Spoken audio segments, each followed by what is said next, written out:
the now and here. Gaming tales you need to hear. Laugh and shout and sometimes sneer. Memories from all those years. Console wars and secret tips. Tips and tricks from pixel trips. News that pours from gaming sips. Critical minds and candid lips. And Generation X gaming show. Tune in where the thoughts flow. Rant and rave with words that glow. Weekly stories make them go.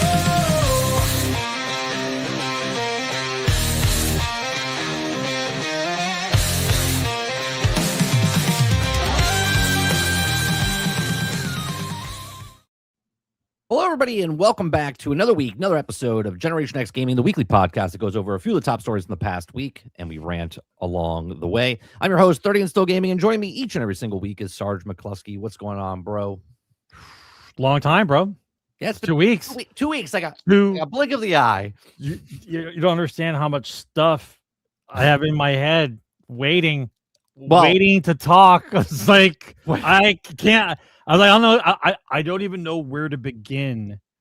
Well, This week, like there's so much. Yeah, but I remove all stuff from the week before because we were gone that week, so it's pointless to talk about that stuff from last week, right? It's only it's too old. It's too old. It's too old. 6 days is too old. I got so much in my head. Days. No, it's 14 days. The stuff from the Thursday show that we missed. No, I get it. Up until what I'm saying is it's just been a week more. It's too long.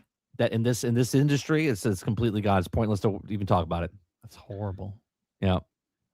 So on today's show, so much. we're going to be talking mostly about Asha Sharma's little blurb that she's put out.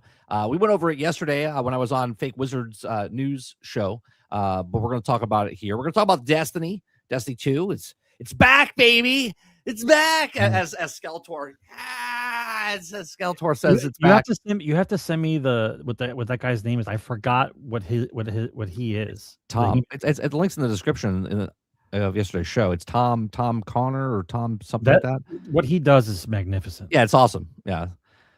So we're gonna talk about that. We're gonna talk about War Dogs a little bit because we like military stuff. I watched a little bit today, or a little bit. We watched 30 minutes of gameplay today. I'm excited. I'm excited about it. What we saw just raw gameplay of them doing different things. The devs were playing things, and it looked like a blast. It looked like Battlefield. It did. It looked like Battlefield with the stuff that we wanted to play. You know what I mean? We're gonna go over a little bit of the Summer Game Fest stuff, but we're not going over it because Sarge didn't watch it. So I'm gonna give you my thoughts and opinions on it. I didn't watch it when it happened. I watched a bunch of you watched a bunch of trailers and stuff afterwards and stuff like that. Yeah. So we'll talk about that a little bit, and then we have a couple of little stories here and there. We'll talk about Fable a little bit as well. E-Day. But yeah, Generation X Gaming, a weekly podcast that goes over a few of the top stories from the past week, and we rant along the way. We're here Thursday nights, 8 p.m. Eastern, live on Twitter, live on YouTube. You can watch the past broadcasts over on Spotify and all the other places where podcasts are listened to. What's going on, chat? How's everyone doing? Hope everyone had a great 2 weeks. If you haven't tuned into our morning show that we do on Monday through Thursday, we came back on Tuesday this week. I had a trip, Sarge. I went to Washington, D.C., the state capital, and loved it. It was great. It was, how do I say? I was a little worried because the last time I was there was 2011. Me and my wife went there in 2011 for a small trip. So I haven't been there in 15 years. You haven't heard the best things in the last couple of years, right? So it's been like, it's dirty. It's even when we went there in 2011, it was a little sketchy. You can say it was a shithole. Yeah, no, I was. Our capital turned into a shithole. Yeah. So since then, we were there, and we were there for 5 days. We stayed in the heart of DC. We were on, I think, like 21st and like H, I think it was. So we're like right on the main road. What building were you in the division? I'll tell you. We were in Foggy Bottom. Okay. We were in Foggy Bottom. Yeah, go ahead. Right where the highway, it's underground. It comes out and then turns up onto the main street. Yep. And leads right to the White House. Right. It leads right down to the White House. So we were on 21st and H in a hotel. I forget what the hotel, State Hotel, I think it was called. It was awesome. It was a nice little place. As soon as we walked into the hotel, right? Nice little place, had like a little efficiency inside, so I had like a little kitchen and stuff in there. We had a shit view in our room, but my brother-in-law had the other side of and he had looking out to the main road. And as soon as we heard this, and we're like, what's that? And, you could tell if someone's being chased by cops or ambulance or fire truck. This one, you were like, wait a minute, this sounds like a motorcade. Sure enough, we ran up to the window and we see Vice President Vance drive by. And you could tell because of the flags that are on the car and stuff like that. And we were like, it's cool. So then we went out for the rest of the day. We come back that night around like 5 o'clock, 5:30. And as we come in, we hear another one. We're like, we run to the window again. And Trump drives by in the motorcade. We're like, that's cool. Because I know it sounds silly, but a lot of people don't get to see that in their lifetime. Yeah. So we saw the vice president's motorcade, and then we saw the president's motorcade all within 5 hours of each other. Yeah, but like people in DC, that's like that's like watching the Disney parade. It happens every day at 4. Every day at 4, you see a car drive. They're like, he's blocking traffic. You know what I mean? So, right. He's fixed, and this is not a political thing, guys. Where I'm just telling you about my family vacation we took to DC to teach the kids about history and stuff like that. They loved it. Trump fixed 27 fountains, right? There's this place called DuPont Circle that's there, or DuPont Street, which was a shithole. Like, we're talking like Hollywood, LA, like tents and things were set up there. We show up there, it's fucking like spotless. They put patio chairs out in the park now. People were like doing yoga, and it was like super clean. They ripped out the whole bench system that was there, like they're replacing it because whatever. We went at the Starbucks that was just there, right? Because we're thirsty. We went to the Starbucks, and this woman, like older woman, I want to say like maybe 70s or whatever, she comes up to us and goes, "Well, isn't this nice to see a family? What a great family being." And we were like, "What's happening?" Because we didn't know that DuPont was a shithole, right? So the people that live in the area were surprised to see families out because nobody used to go out. Like, it was a shithole. So that was interesting. We found out after, we're like, yeah, Trump is such a communist, right? The subway system, very clean. Not a scent, not a whiff of piss in the subway system. That takes skill, bro. Yeah. Do you know how hard it is to get rid of urine smell? Yeah, very clean, very easy to travel. It was amazing. It really was. It was a really nice time. The entire time I was in DC, all I could think about is Division 2. It's cool, isn't it? The entire time I was like, oh, we went to the aerospace. I was like, I killed the boss here. Took him out right over here where the planes are. But that's why I appreciate developers, because you're in the same room where the game has the level in the game. Yeah, it's not just made up. They just didn't put the walls up and just make up a room and call it the Space Museum. It's laid out like the actual building. We didn't get to go to the Capitol building. We went to the White House, which was cool.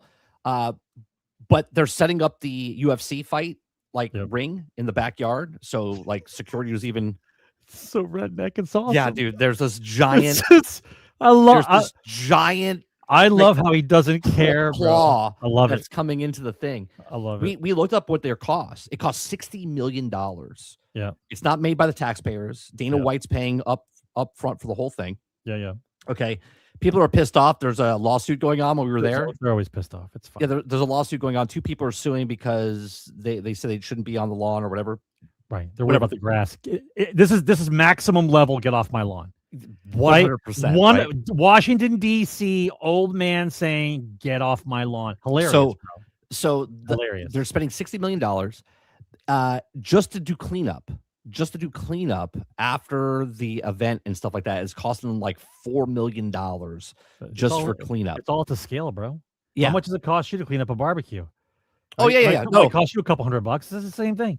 Yeah, it was really cool. And then they were just fixing the reflecting pool when we were there. So we saw it the first day we were there. It was empty, just a little strip of water down the middle. Yep. And they were like still spraying the end of it or whatever, putting like the second coat on.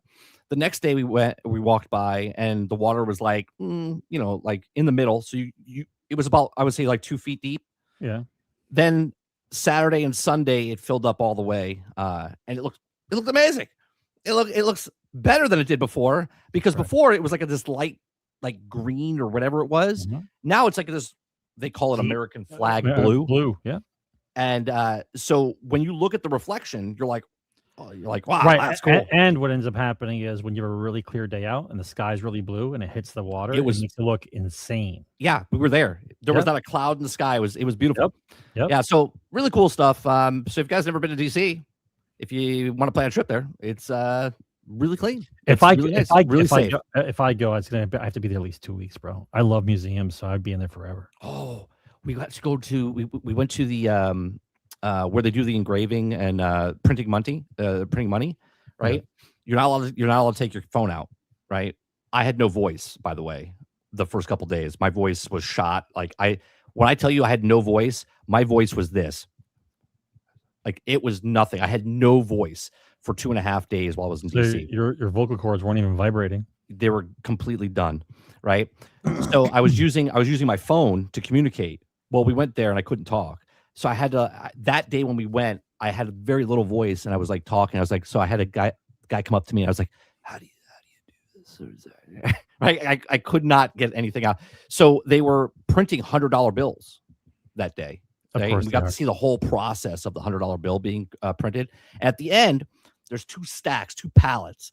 $168 million was just sitting there, and then obviously they move it. Did you feel like Richard Pryor and Brewster's Millions? A little bit, yeah. It was really cool, the whole process they were doing. Only some of you will get that joke. What the crazy part was, I go 168 million. That's basically a little bit more than what Elon Musk makes a day. So I was like, so technically you're just printing his money for him, right? Because they do 2-week cycles. 24/7 they make money. 24/7 different dominations and stuff like that, and they're constantly moving, and they tell you that they have ice cream trucks that they use to move the money around the town. So you don't know, right? So you don't know they're moving money. Well, let me tell you something. There's a shit ton of ice cream trucks in the city. Yeah, and you can't tell. And never kids running towards one. There wasn't any. That's hot correct. Fucking day. Yep. They're just parked off to the side of the road, and they're all closed. Yep. Right. And I'm like, it's a good trick though, isn't it? Yeah. You didn't know that? Really cool. That was one of the first things I learned when I had visited one time, is the ice cream trucks. It's hilarious. Yeah, well, you can tell if they have a load on it because the truck is sitting just a little bit lower than everything else. I watched Swordfish. I know what's going on. Yeah, so it was really cool. It was a really cool time. So that's what I did for my vacation that we were gone last week. What have you been up to? Me? I didn't know what to do last Thursday. I actually sat down in front of my computer, and it's like, oh wait, he's not here. I sat down ready. I turned the computer on. I'm going. He's like, he seems a little bit late, and I go, oh, he's in DC. Yeah. What am I doing? Right? Hilarious. I've been doing nothing. I've been playing video games. That's it. Right? I've been watching. I didn't watch the actual shows. I've been watching some videos about the video games. Just been chilling. Right. I actually found I found some guys to play with for Hell Let Loose, and a more hilarious story would be is I found this random guy when I was playing Company Heroes 3, and I guess I inadvertently have been playing him for a while, and so he sent me a friend request. Okay, and so I got into a Discord with him. I started talking to him, and he's from Scotland, and his accent's heavy. He's fucking hilarious, bro. He plays the British a lot in the game, and he plays the I forget which battle group it is, but his accent's very heavy, and he's just screaming at the game while we're playing. We played me and him versus another team, and he's just hilarious, bro. It's like listening to like is he English? He's Scottish. Okay, he's Scottish from Scotland. Yeah, so I can't imitate a Scotsman properly. If you understand what a Scotsman accent is. And so he's talking about the game, and we're talking about stuff, and we're doing questions back and forth, and then we're playing the game, and he goes off on these tirades of like Scottish cursing about what's going on, and I'm just laughing hysterically. Like you can imagine. Like I can't even. I wouldn't even be able to do it. Yeah. I wouldn't be able to do it properly right now. But it got to the point where we got smoked so many times, and that's why I have a new mouse, because I had smashed my other mouse. Yeah, we got hosed badly by like it was a good move on their part, but like my mouse wasn't clicking properly. Like when you're playing a game like that live, of course you guys know that the micro pulses and the inputs have to be precise, right? So yeah. I'm clicking on multiple guys with my hotkeys, and I couldn't move the guys out of the way fast enough, and I just got nuked by like artillery and a bunch of shit out at the same time, and I just took the mouse and I was like, I smashed the mouse, dude. I had so mad. Real quick. He was going off. He was going off for like good 2 minutes. Real quick, I don't. Are you talking about an airplane, Aku? You're talking about the. I don't know if this is it. I don't think it is. Like I have a plane up in the air, but I don't think that's it. No, the Enola Gay is like a giant plane with like 12 engines across. Yeah, no, I didn't see that.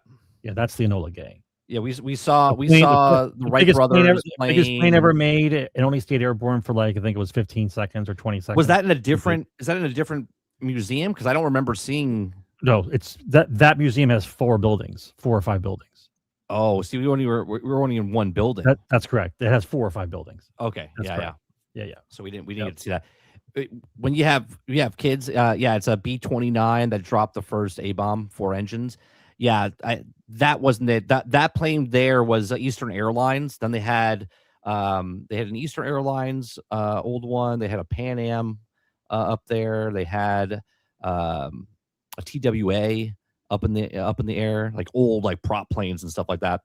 They had an X-wing that was used in the movie. They had Poe Dameron's X-wing up in the... That's going to confuse people later on in life that they think we're going to have spaceships around. They're like, wait, that actually flew? You know what I mean? Like you see real planes, and then there's like, the Wright brother, and our generations are long dead, and someone's gonna be like, "What's this? Like, did that fly?" Like they're not gonna know. Like Star Wars by that time would be like some kind of like documentary series about something. That's the thing in DC. It's expensive. I mean, a lot of places are expensive. Well, you think? No, but they have a tax. It's called the I-82 tax. Okay, and then obviously they already add the tip. And then there's a tax on top of that. And then you don't read it because it's in small print. But then you tip again because you don't know that they've already taken the tip. Yeah, that's because politicians are assholes and they don't tip. That's why that's there. It was funny. The last day we were there, we were at a restaurant. And we sat down. And then my brother-in-law and me were talking. And a congressman, somebody came in. We don't know who it was. But they came in and they sat at the table across from us. And he's like, is that somebody? And I'm like, we're making up our own like little story, right? We're like, yeah, I think that's the guy, and then that's a business deal that's going on, and then that's the security guard. And we were right. There was 2 Congress guys talking, and this security guy, the Secret Service agent, was like 6'9", 400 pounds. If you don't make it in wrestling, and you don't get picked by Vince McMahon, then you go to this dude was gigantic. You could tell he was nervous. Because the guy next to them that started talking, like the just normal family, knew who he was, so they all started talking. And the guy, the Secret Service, was constantly looking to see if anyone was making a move. He was gonna break someone's neck or something. It was crazy. And we're sitting there on our phones. We're like, who is it? We're trying to figure it out. And I'm like, you know what's funny? They probably already did a check on us before we even got it. Oh, for sure. They take a picture of the whole restaurant. Yeah, they're like, all right, you're safe. Like, come on. They sent it to the CIA. They must have called ahead because they came in after us and they sat there. They were maybe there for 5 minutes. We just got our drinks. They have their own tables. They got their food already placed down. They ate and they were and gone. I was just like, what in the world? Yeah, bro. That's how it works. That's how it works. That's why everything's included on the bill, because they don't have time to sign shit. You just charge me. That's how that works. Yeah. Right. There's because they might have to leave in a second. There's no dine and dash in DC. You're already being charged. Like you sit down, your card's already being run. Yeah. Good food. They had really good food there. So, all right, let's see. You already started talking about, let's talk about what we've been playing. Let me get that queued up here.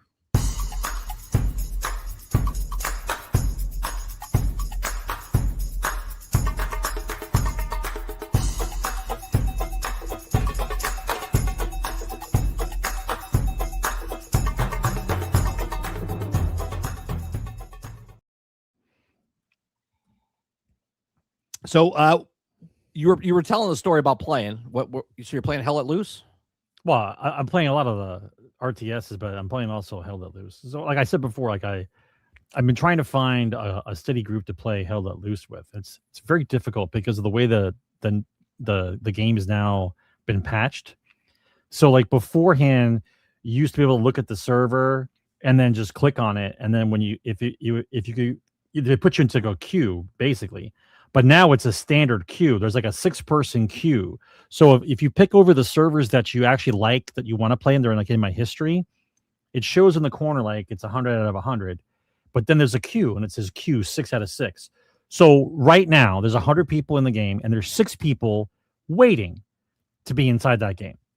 So like in case someone gets dropped or whatever else, then the 6 goes down to 5. And when it goes down to 5, if I want to in, I'm hitting the button as fast as I can because I want to be the 6th person in, and then be in the queue to get in. Putting quarters up on the arcade machine. Yeah.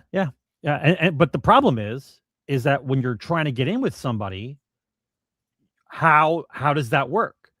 Right? Because I have to pick either a dead server or have a server that we've paid for, and we go in as a whole team. Because to get in as a group of guys, like 6 people getting in, it's nigh impossible, bro, because we're all waiting, right? And so when it goes to 5, whoever sees it first goes in. Now you're the 6th guy in, and then the line moves like this. So you don't know if everyone's going to get in. Right. So it took us, like, there was 4 of us playing. It took like 45 minutes for us all to get into the same server and on the same team and in the same squad, right? Whereas beforehand, you'd load up 4 people, you'd look for a server that's empty enough and just jump in. You know what I mean? But now, unless you have a server that you have personally, it's hard to get in when you have a lot of people. Right? That's why the guys who play competitively, they each have their own servers, and they all just jump in. So I'm trying to find like that kind of group. So I played Hell Let Loose for most of the week, right? Because it's June, and I celebrate D-Day and the World War II thing, and I love World War II. I was in Arlington when that happened. Like we were there. That was cool. They must have some kind of ceremony. They always have a ceremony. Yeah, well, they had just you probably saw one of the oldest guys left alive. Probably. Well, they were just doing the changing of the guard and stuff like they usually do normal. No, I'm saying, but they usually have a ceremony somewhere. So that's where those guys hang out, or they do it in France. Then they do the thing in France. I know. There's a group of I think it's like 150 volunteers that they go and grab sand from Omaha Beach, and they smash the sand into everybody's names, so all their names are highlighted for the. Oh yeah, in the inside on the grave sites. That's like crazy, as a remembrance. So I played Hell Let Loose, and then I've been playing Company Heroes 3 with this angry Scotsman. It sounds like a good time. So hilarious, bro. So hilarious. That's why I play with Mr. Luke and Sweat Dog, right? They got the British accent. But a Scottish guy playing a World War II game, and he's just angry. It's hilarious. It really is great. Well, I fought against him for like 2 weeks. We'd be randomly, because it's a random match, but I recognized the name over and over again. So I never heard him. Yeah. So like after we fought each other like 3 or 4 times, like we were doing, he would never. We would never own each other, but like it was a good match. He would win one, I would win one. Right? It was fair. It was fair matches, right? Yeah. And so I get a friend request, and so I friend requested, and he gave me a Discord channel to go to, and then we started talking, and it was just hilarious. He goes, how long have you been playing? So you play very well. I said, I'm rusty, man. I said, I'm rusty. I said, actions per minute a little low, but I love the game. It's a good game. So answering Jesse's question.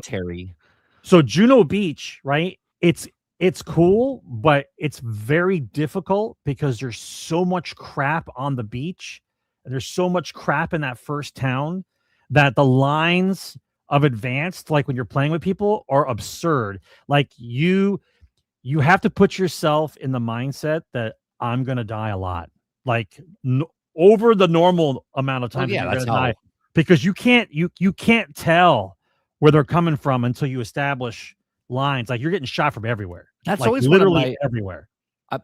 I love the maps when you're on D-Day and you're going, like, Saving Private Ryan, like that moment when you go into certain games and they just do it perfectly.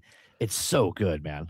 Well, I thought that the best way would the best version of it was a remaster of the Call of Duty one from back in the day. Yeah, I like the Hell Let Loose one when you storm the beach. Right now, when you do Hell Let Loose, it's because of the way that the actual game is made. It's not the same thing. However, if the Germans set up properly, because you're both starting at the same time, it's not like they're waiting for you and you're coming in. Like if they come in at the right time and they set up properly, getting off the beach it's impossible. Is maddening, bro. I can only imagine trying to really get off that beach. You are literally nowhere to go, nowhere to hide, right? You're hiding behind tank traps and praying that the next guys that jump off throw more smoke so you can make it to the next berm. Right. That's how intense it is. And you're playing 50 on 50, and it's crazy. Once they set up the MG42s, very difficult to get off the beach. And I see people, and because usually I'm one of the officers, and I can hear them screaming, like, "This is bullshit! This is bullshit!" And like the guys who've been playing the game for a while, like, "Suck it up, Buttercup." This is a game. Imagine doing this for real. Yeah, right. Yeah. Like, just suck it up. Like, figure it out. Like, that's the whole point. If you can't, right, you gotta everyone pick. I said, listen, everybody pick a class that's got smoke. Pick rifleman, pick medic, pick the guy, the assault guy who's got smoke. Everybody has to have smoke. Don't pick anything cool. No machine gunners, no rocket launchers. No, man. Yeah, no pick anything. Everybody's got to pick riflemen or the guys that have smoke.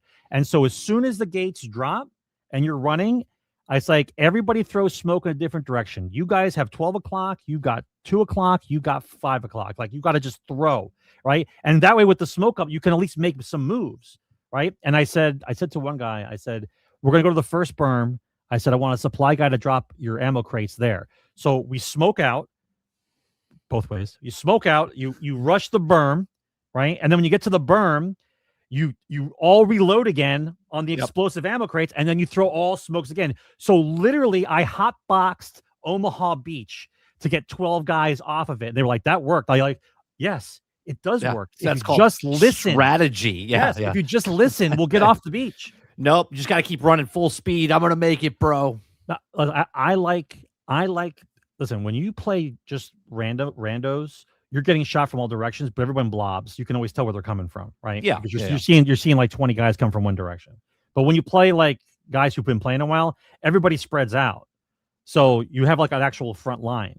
So I like playing against those guys, because when you start to see how the overall picture, like you start to see it, like when the guy sends the recon plane over, normally it's just a pile of dots like around the circle, right? When you send a recon plane over and you're playing against guys who are clan, you can actually see the line. Yeah, you see the line. You see the front line. Yeah. It's a completely different game. Yeah, I like that stuff. Yeah. It's been a fun week. Like, listen, I watched a lot of the videos for the thing. I thought there's a lot happening for the games that are coming out. A lot. Like, I couldn't watch it all. Well, I'll tell you what. One of the wastes. Well, let's go to top stories, because I don't have any games because I was on vacation. So let me go to top stories.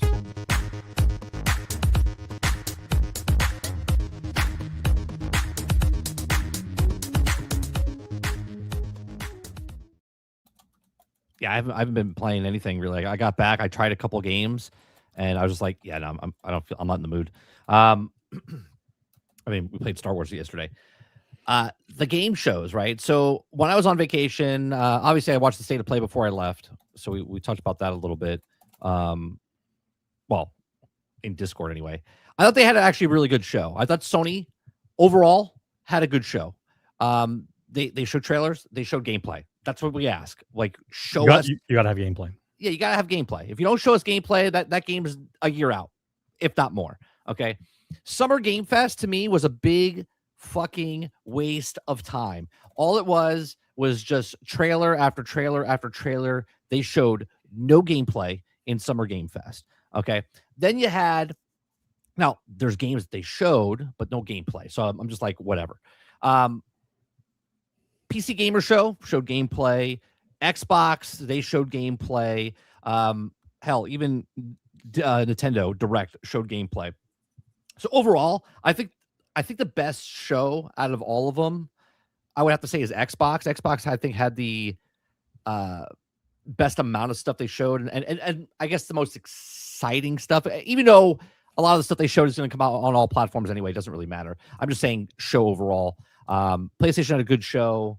I think Xbox had a good show. Summer Game Fest, waste of time, right? Jason says Summer Game Fest. Summer Game Fest was good for the first 40 minutes, and then it sucked till Final Fantasy stuff. Yeah, but just they don't show anything. You know what I mean? That's what I hate. It's like if you're gonna show us stuff, show us stuff. So PlayStation, they had a couple of games, and we can bring this up here. You know, we'll go through the light. They showed Ace Combat 8. That looked good. If you like your flight sims, Ace Combat has like a single player story in it now. It looked very good. Got me excited. I haven't played one of these games in 20 years. I'm trying to see how Control Resonant was out. Dune Awakening, they showed the console announcement. They're changing a whole bunch of stuff in this. We'll get to that in a little bit. Dynasty Warrior 3. Everyone's losing their mind, good or bad, because of God of War. Laffy. Okay. What? You got to stop saying Laffy, bro. You have to join the meme crowd. Right? Oh, laundry. It's right. It's it's. I get yelled at because I'm saying the actual name correctly this time, and now I have to say the meme. No, it's she. What was it? What's the actual meme? It's something she, and it's laundry. Like God of laundry is like she God of laundry. That's what it is. It's hilarious. I think it's fine. I think it's going to sell like 3.3 million copies. Really, like less than 4 million copies. I don't understand why the argument is an argument when you say that guys are okay playing with a female protagonist. Oh, 100%. But you can't keep giving us these ridiculous female characters to play with and think we're not going to say something about it. It's ridiculous. Nobody wants to be a normal person. I understand you think she's a god, but there's nothing about her that stands out that makes her cool other than the fact that she's a woman. It doesn't matter to us. Kratos is a beast. He's a beast. Okay? He's a god and he's a beast who does what he wants. Then all of a sudden you're just some chick. It doesn't make sense. It's not sexist. We want our hero characters God of War to be hero characters. Yeah. That's it. They showed Marathon, and Marathon was a free weekend. And Travis says, wouldn't it be good? Goddess of Laundry. Goddess of Laundry. There you go. We got Token Fight Souls. Wolverine. I thought Wolverine looked visually. I like Insomniac. I think what Insomniac does, they make really good games. I like the Spider-Man games. I think Wolverine, I have to say, the absolute like brutality that Wolverine does is awesome, where he's just completely just brutal. Go ahead. Okay. I like what I saw. My problem, because I'm a nerd and I used to read comic books, right? My problem with Wolverine is he's not built like Wolverine's supposed to be. No, he's built like he's built like the movie where right. Yeah, Wolverine is short, supposed to be short, stocky, and he's huge. Yeah. Right. That's what he's supposed to be. He's not supposed to be a guy who's been working out for 6 months and drinking creatine with claws. Like he's supposed to be like this ridiculous beast. That's what he's supposed to look like. But I think it looks good. My big discrepancy for this game, the movesets better not match Spider-Man's. That's all I'm saying. Well, it didn't look like it did. I mean, kind of. Like I said, what differentiates it is its brutality of it. I didn't like Jean Grey. They made Jean Grey into a soccer mom. She looks like the same kind of character style as Black Widow from Marvel's Avengers. Like, I just don't like that style. I like Marvel's Rivals style much better, comic book style and stuff like that. We got We got No Rest for the Wicked 1.0 announcement. This looks actually pretty good. I've never played Rest for the Wicked. I know it's in early access or beta, whatever. The 1.0 is coming out. This is coming out for all the consoles and stuff as well. It's coming out late for Xbox, but I'm interested in. To see what does that actually mean? What mean? When you say it's coming out late for Xbox? It's because that I think that I didn't read the full story, but I believe the Series S is holding back coming out on Xbox. And that's why the actual developers. Yeah, I meant that as a joke, bro, because nothing's coming out on time. So yeah, you know what I mean? Like saying it's coming out late just means you set a date and then you change the date. Well, no. It's coming out 1.0, but the 1.0 is not coming out the same time as the 1.0 for console and PC. It's coming out later for Xbox because of the Series S. So like a reverse of PC, Sure. where it comes out on console first and it comes out on PC a year later. This is the reverse. Yeah, well, it's not coming out a year later. I think it's just coming out. There's actually no time, so I don't know. It could be. Phantom Blade Zero looked very good. RuneScape Dragon Wilds, that's coming out on all consoles. It's coming out on Nintendo, PlayStation, Xbox. I got that on PC. It's a fun game. I think it's doing the 1.0. Nice to see Rayman. Yeah, Rayman's making a comeback nice there. To see it. Nice to see it. We got another Silent Hill.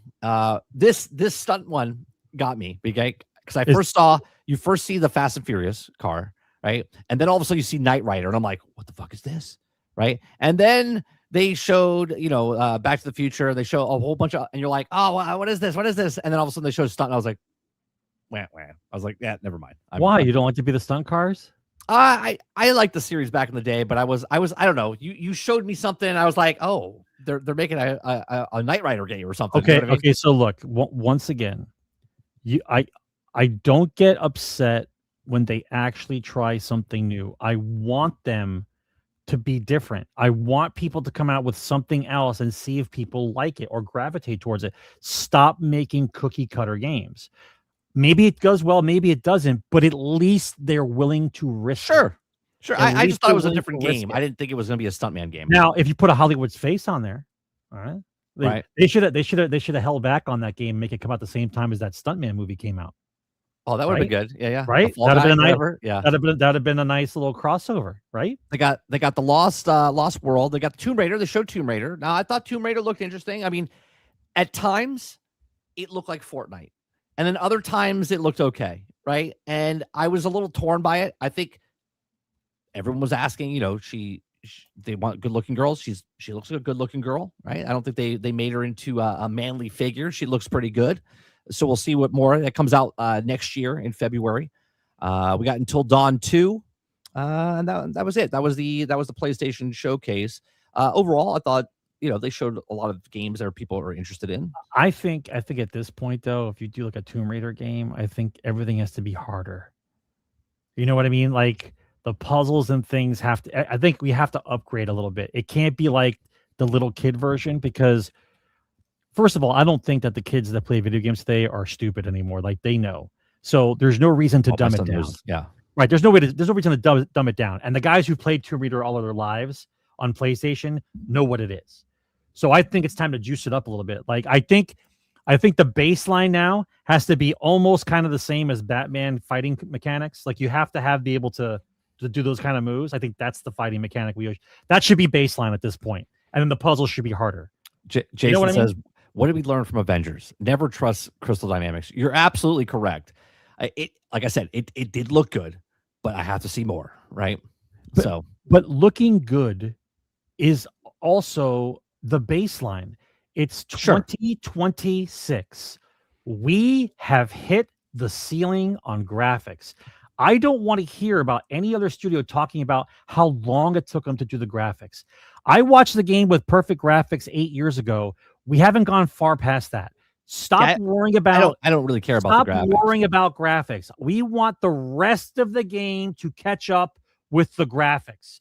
The graphics are fine, right?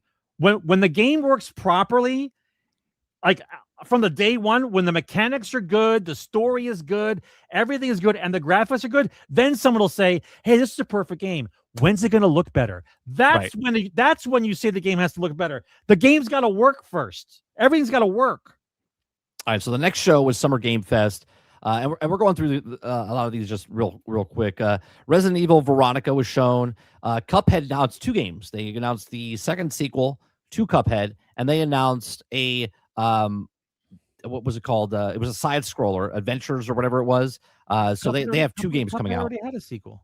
No, they had a DLC that came out for the first one. Oh, now they're coming out with a sequel. I thought that was a sequel. I thought that was a sequel with the female teacup. Nope, I thought that was a sequel. Just a DLC for it. So now they're coming out with a sequel to Cuphead, and then they're coming out with a side scroller. So wait, is it the same guys? Same guys. Yep. So they're a glutton for punishment. They We love barely a ton of money. We barely made it No, double mortgage on the house, almost divorced. no, they made we very made it. successful. No, they made very successful. I understand, but what I'm saying is, when you're that close to being out of a Oh house, yeah, they put it all on the line. They won the lottery, basically. right, one, and then like, we're doing it again, and now they're doing it again. Now they have more. Now they don't have to put their house up for mortgage, right? Now they have profit, and they made 2 games. They made 2 games from the money they've created from the first one. Alien Isolation 2. We saw some footage of this a couple weeks ago, so this wasn't really a big a lot. Gen Atlas looked pretty good. We got Blood Message. I didn't see that one with Gen Atlas. Which one was Gen Atlas? What was that one about? Gen Atlas they showed a giant robot. Here, I'll fast forward it. Is it like oh, is it like a Jaeger thing? Like from is it like from the same universe as that? I'm not too sure. Oh, interesting. Yeah, this looked good. Oh, this is like the continuing adventures of what was that game back in the day with a giant boss you had to climb up on fight? Remember that? Colossus of something of Colossus. I don't think Shadow of Thank Colossus. you, Brain. Shadow of Colossus. Shadow of Colossus with a robot. Yeah. So that looked pretty good. Then we had Stranger Than Heaven. Perfect, Jason. Thank you. It is the same guy. It is made by the same guys as Shadow of Colossus. Yeah, awesome. Stranger Than Heaven. You got Tupac coming in the game. Is a rap video? No, it's not a rap video. Then you got Hayek. Do you play as Tupac? He's in the game. I don't think he plays as Tupac.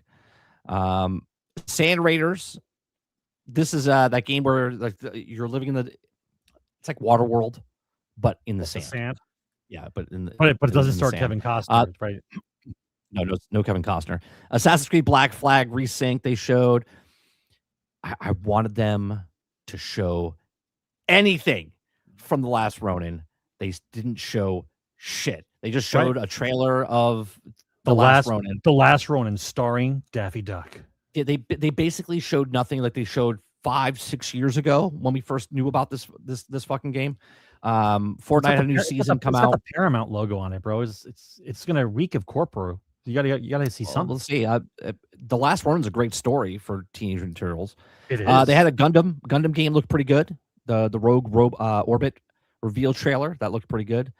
This game is you just replaced your mouse, Sarge. Don't ever get this game. This is an extremely hard game. This is a duo game where you have to try to work together with someone. You'll throw your controller with this one. Oh, you mean like a canoe with your wife? Yes, yeah, it's one of those things. Yeah. Didn't we play Crossfire? That game? Oh no! Chat wanted us to play that. We were supposed to play the one with the string. What was it? It Takes Two. We were supposed to play that. No, that's not. It Takes Two. No, not It Takes Two. It's Unraveled. Yeah, Unraveled. Crossfire looked pretty good. Crossfire. It's a single player campaign type of game, but it looked really good. I was interested in that. Control Resonant. We got Guild Wars 3. That's got a lot of people's heads perked up because I was part of the Guild Wars series back in the day. Yeah, back in the day. Yeah, I know. Yeah, MMOs, man, it's just such a hard sell for MMOs right now. Star Wars Galactic Racer. They have End of Abyss. They had East Harbor. They had Virtual Fighter Crossroads. They had RuneScape Dragon Wilds. They had Soulframe. They had Grounded 2, which obviously you can play it now. It's just they're just updated and stuff. Then they had Mafia Old Country. It's like a DLC or a continuation of a story, a new story on there. And then they had 1666 Amsterdam, which basically is Assassin's Creed, which is Hex, which Ubisoft is working on. And this guy used to work on Assassin's Creed. I told you to read the story about that. Did you go read the story about that? I haven't read the story about it. The story about how he had to get the rights back from Ubisoft to make this game is incredible. Oh, so he came up with it while he worked there? Yes, and they tried to take it from him. Yeah. The whole lawsuit went on. I'm happy the guy got the rights back. I'd actually, you know what? I don't even care about Assassin's Creed. I'd probably play that just because I would support him. I didn't read the story. So you're telling me he came up with this while he was at Ubisoft? Yes. Had to get this back, and yet these fuckers at Ubisoft were making Hex. Yeah, they're trying which to take is it from 'em. basically a compete against this one. Yeah, that's why they didn't want him to have it. Yeah. It's a whole big thing. It was dirty. Interesting. The whole thing was dirty. It's bad. It's actually a good story. Listen, we all know this, right? Nobody, once again, I'll say this every week. We all played games when we were growing up. Nobody cared. Nerds were making games for nerds, games that they wanted to play and that they knew that other kids might want to try. That's how the gaming industry got started. Okay. Once the number got to a certain point and the suits smelled the money that could be made from selling games, is when it started to turn. And you end up with stories like this all the time, because you know damn well that hitting a big number with a title is not a given. So when you have guys who know how to make games and they can make hundreds of millions of dollars or tens of millions, as it was back in the past, tens of millions of dollars, it's a big deal to either hang on to the artist, or hang on to the IP, one or the other. Right. So this is the game we play now. Eclipse says, I played the demo. I did not like it. What was wrong with it? What was wrong with the demo? I know you said it's a very movie game. Is that why you don't like it? It's because it's a movie game? I mean, was the combat and stuff pretty good? Saw. I don't give a shit about Saw, I'll be honest with you. Krebsy says Saw game. What's that going to be, like a survival game? He says Saw game is a 3v1 game. It's going to fail. Should have been either a co-op or single player. 3v1. Then you got Lords of the Fallen 2. You got that. And then I'm excited for this one. I know Star Wars' stock is in the shitter right now as far as just the IP. Come on, bro. But video game wise, they've always come out with pretty good games. I'm excited for Star Wars Zero Company. I like XCOM type of stuff like that. I like strategy games like this. It's Star Wars is the description of a cliff climber who free climbs with no belt. And as he's trying to get to the top, he's constantly falling because he can't get a grip. So every one of these new Star Wars games that come out is just another little ledge on this cliff that he happens to finally maybe hold on to pull himself back up again. Like, maybe this game will be the one. Maybe it'll be enough to get people to be like, yes, Star Wars is kind of cool. Well, I like the game. I'm hoping it's not going to sell well. It's not going to sell well because it's a niche community that plays these types of games. I understand, but every little ledge helps, bro, to get a foothold, right? And then they have Blood of the Dawnwalker. Apparently, they already have like a couple sequels in the works from this, or sequel working on that as well. They have an Among Us trailer, I guess a TV show, I guess, is coming out. They have an expansion or a first year season 1 of 007 First Light. Sort of like the same type of mentality of Space Marines 2, how they constantly just keep adding content to it. That's what they're doing. Same thing with Hitman. They've done this with the Hitman series in the past. Well, if you look at the Hitman series, like Agent 47 could have been. Well, it is. That could have been James Bond. Like, you could have made. Let's put it this way: you could have made the Last of Us video game starring James Bond, but in the Hitman universe. So you're actually living in a James Bond movie. Right? It's a movie game. It's a movie. You're James Bond in the movie, right? It's done like Last of Us, but it's a James Bond movie. Well, that's what they're doing. They keep adding more stories to it as they're doing it. Which they did with the Hitman series. That might work. So, Ion 2 trailer. I think that's it. Oh, no. And then we have Ascendance. We have Swords of the Legends. We have Hot Wheels Infinity Rush. What else we got here? Attack of the Titan thing. 3. That cartoon back in the day on Cartoon Network. What was that thing called? Late Night. What was the late night thing on Cartoon Network called? I used to watch all those things. I never understood Attack on Titan. What was it called? What was the late night Cartoon Network, guys? Anybody who watched the James Bond DLC because they let me know that the villain isn't defeated in the main game. Yeah, well, there you go. Was it Adult Swim? I think that might be it. Adult Swim might be it. This game, Clutch, is a online car game. Seems interesting. We'll see more about that later. What else we got here? We got the Wizard, which is a Hitman World of Assassination. This is another DLC for the Hitman series. Continuing on there. Pal World 1.0, Wolf Among Us 2, They showed the trailer. That's been in development for like 8 years. It's been in like hell. Forever. Stellar Blade Blood Rain. So this is another Stellar Blade game coming out. We have Street Fighter 6 year 4. Can you believe it's been 4 years? Do you remember when Street Fighter came out and they stole the logo from somebody else? And there was a whole thing. That was 4 years ago when we were talking about that. Was it really? Yeah. Final Fantasy 7. This is what, part 3, I think everyone said. So we're getting close, bro. We're getting close. So this game has to release. Final Fantasy Part 3 has to release. Then it has to sell as a compilation, everything together, and then it has to go on sale, and that's when I'll finally buy it. Right. Because I loved playing Final Fantasy 7 to the point where the espers that I had and the Magicka stones I had, I said I must have been playing that game for thousands of hours, because I had like the rarest gems, like 4 of them or 5 of them. To level them up takes like hours and hours. Right. I loved Final Fantasy 7. Oh, I know you do. Yeah. Right. So but I never played the remake. I didn't play it at all. Right. You're waiting for all of them to come out. I'm waiting for all of them to come out, and then I'm going to play through it.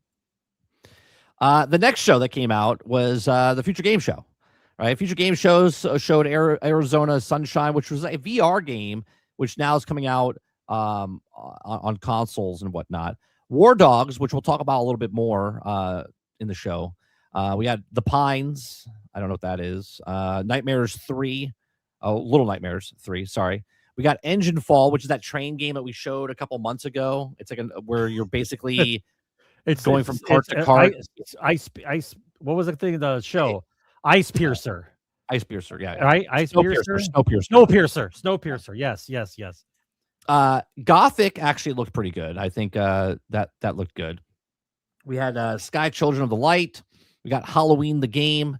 Look, it would be good if you just make the game like it, right? Yeah. It's supposed to be 8 versus 1, but make it cool. All of these things are like the Friday the 13th one. All of these games come Friday out. The 13th one they're good for like a month and a half, and then they're gone. Yeah, but it was a good game. They should just built upon it.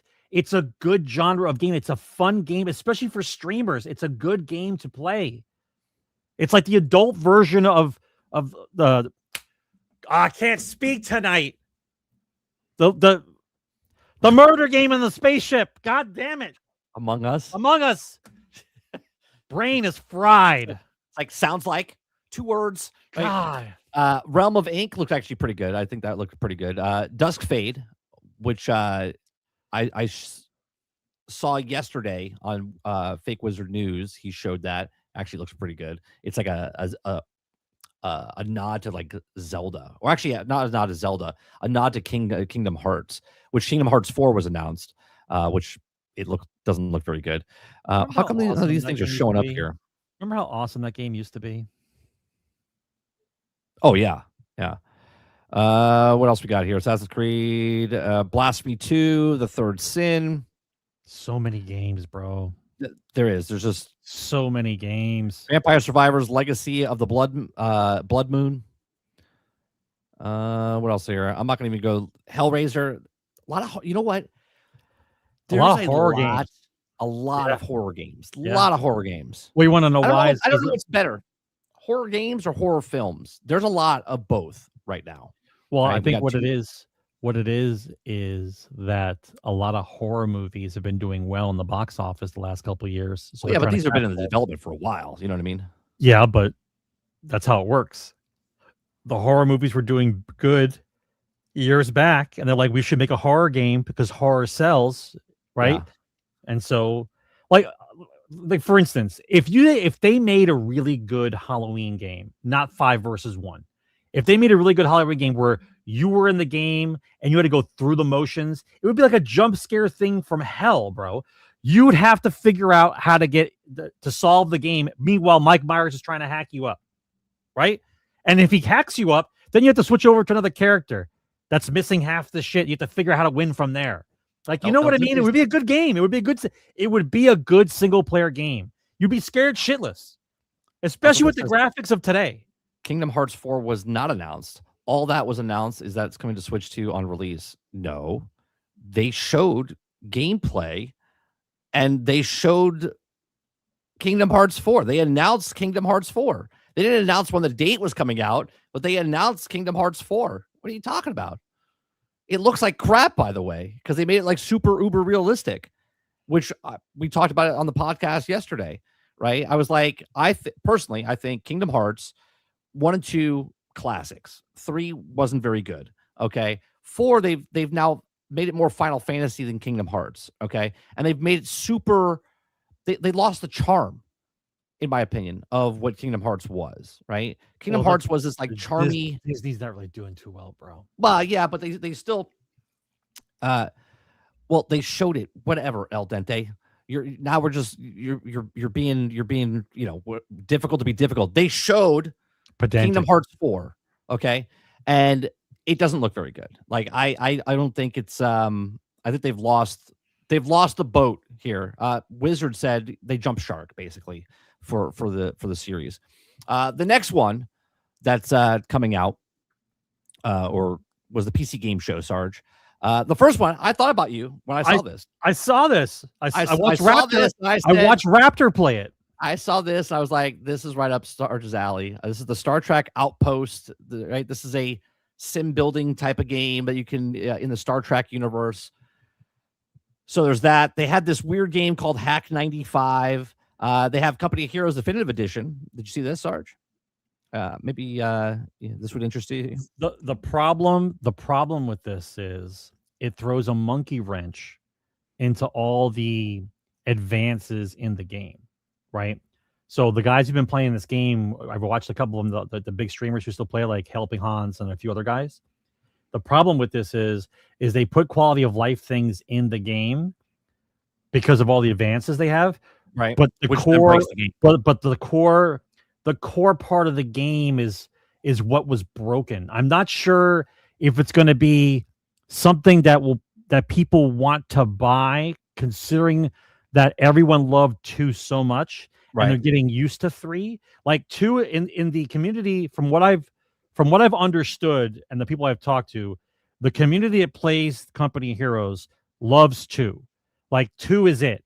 3 people had to get used to because a lot of things in 3 were not the same as 2. And if you go back and you watch the matches, especially like the tournaments of guys who play 2 and the guys who play 3, it's almost like you're watching 2 completely different games. That's how different the game works. You know what I mean? So they're kind of a coat of paint, but they're kind of excited. They're kind of excited about it because they want to see if they put all the qualities of life in the game that should have been there that you have in 2 and 3.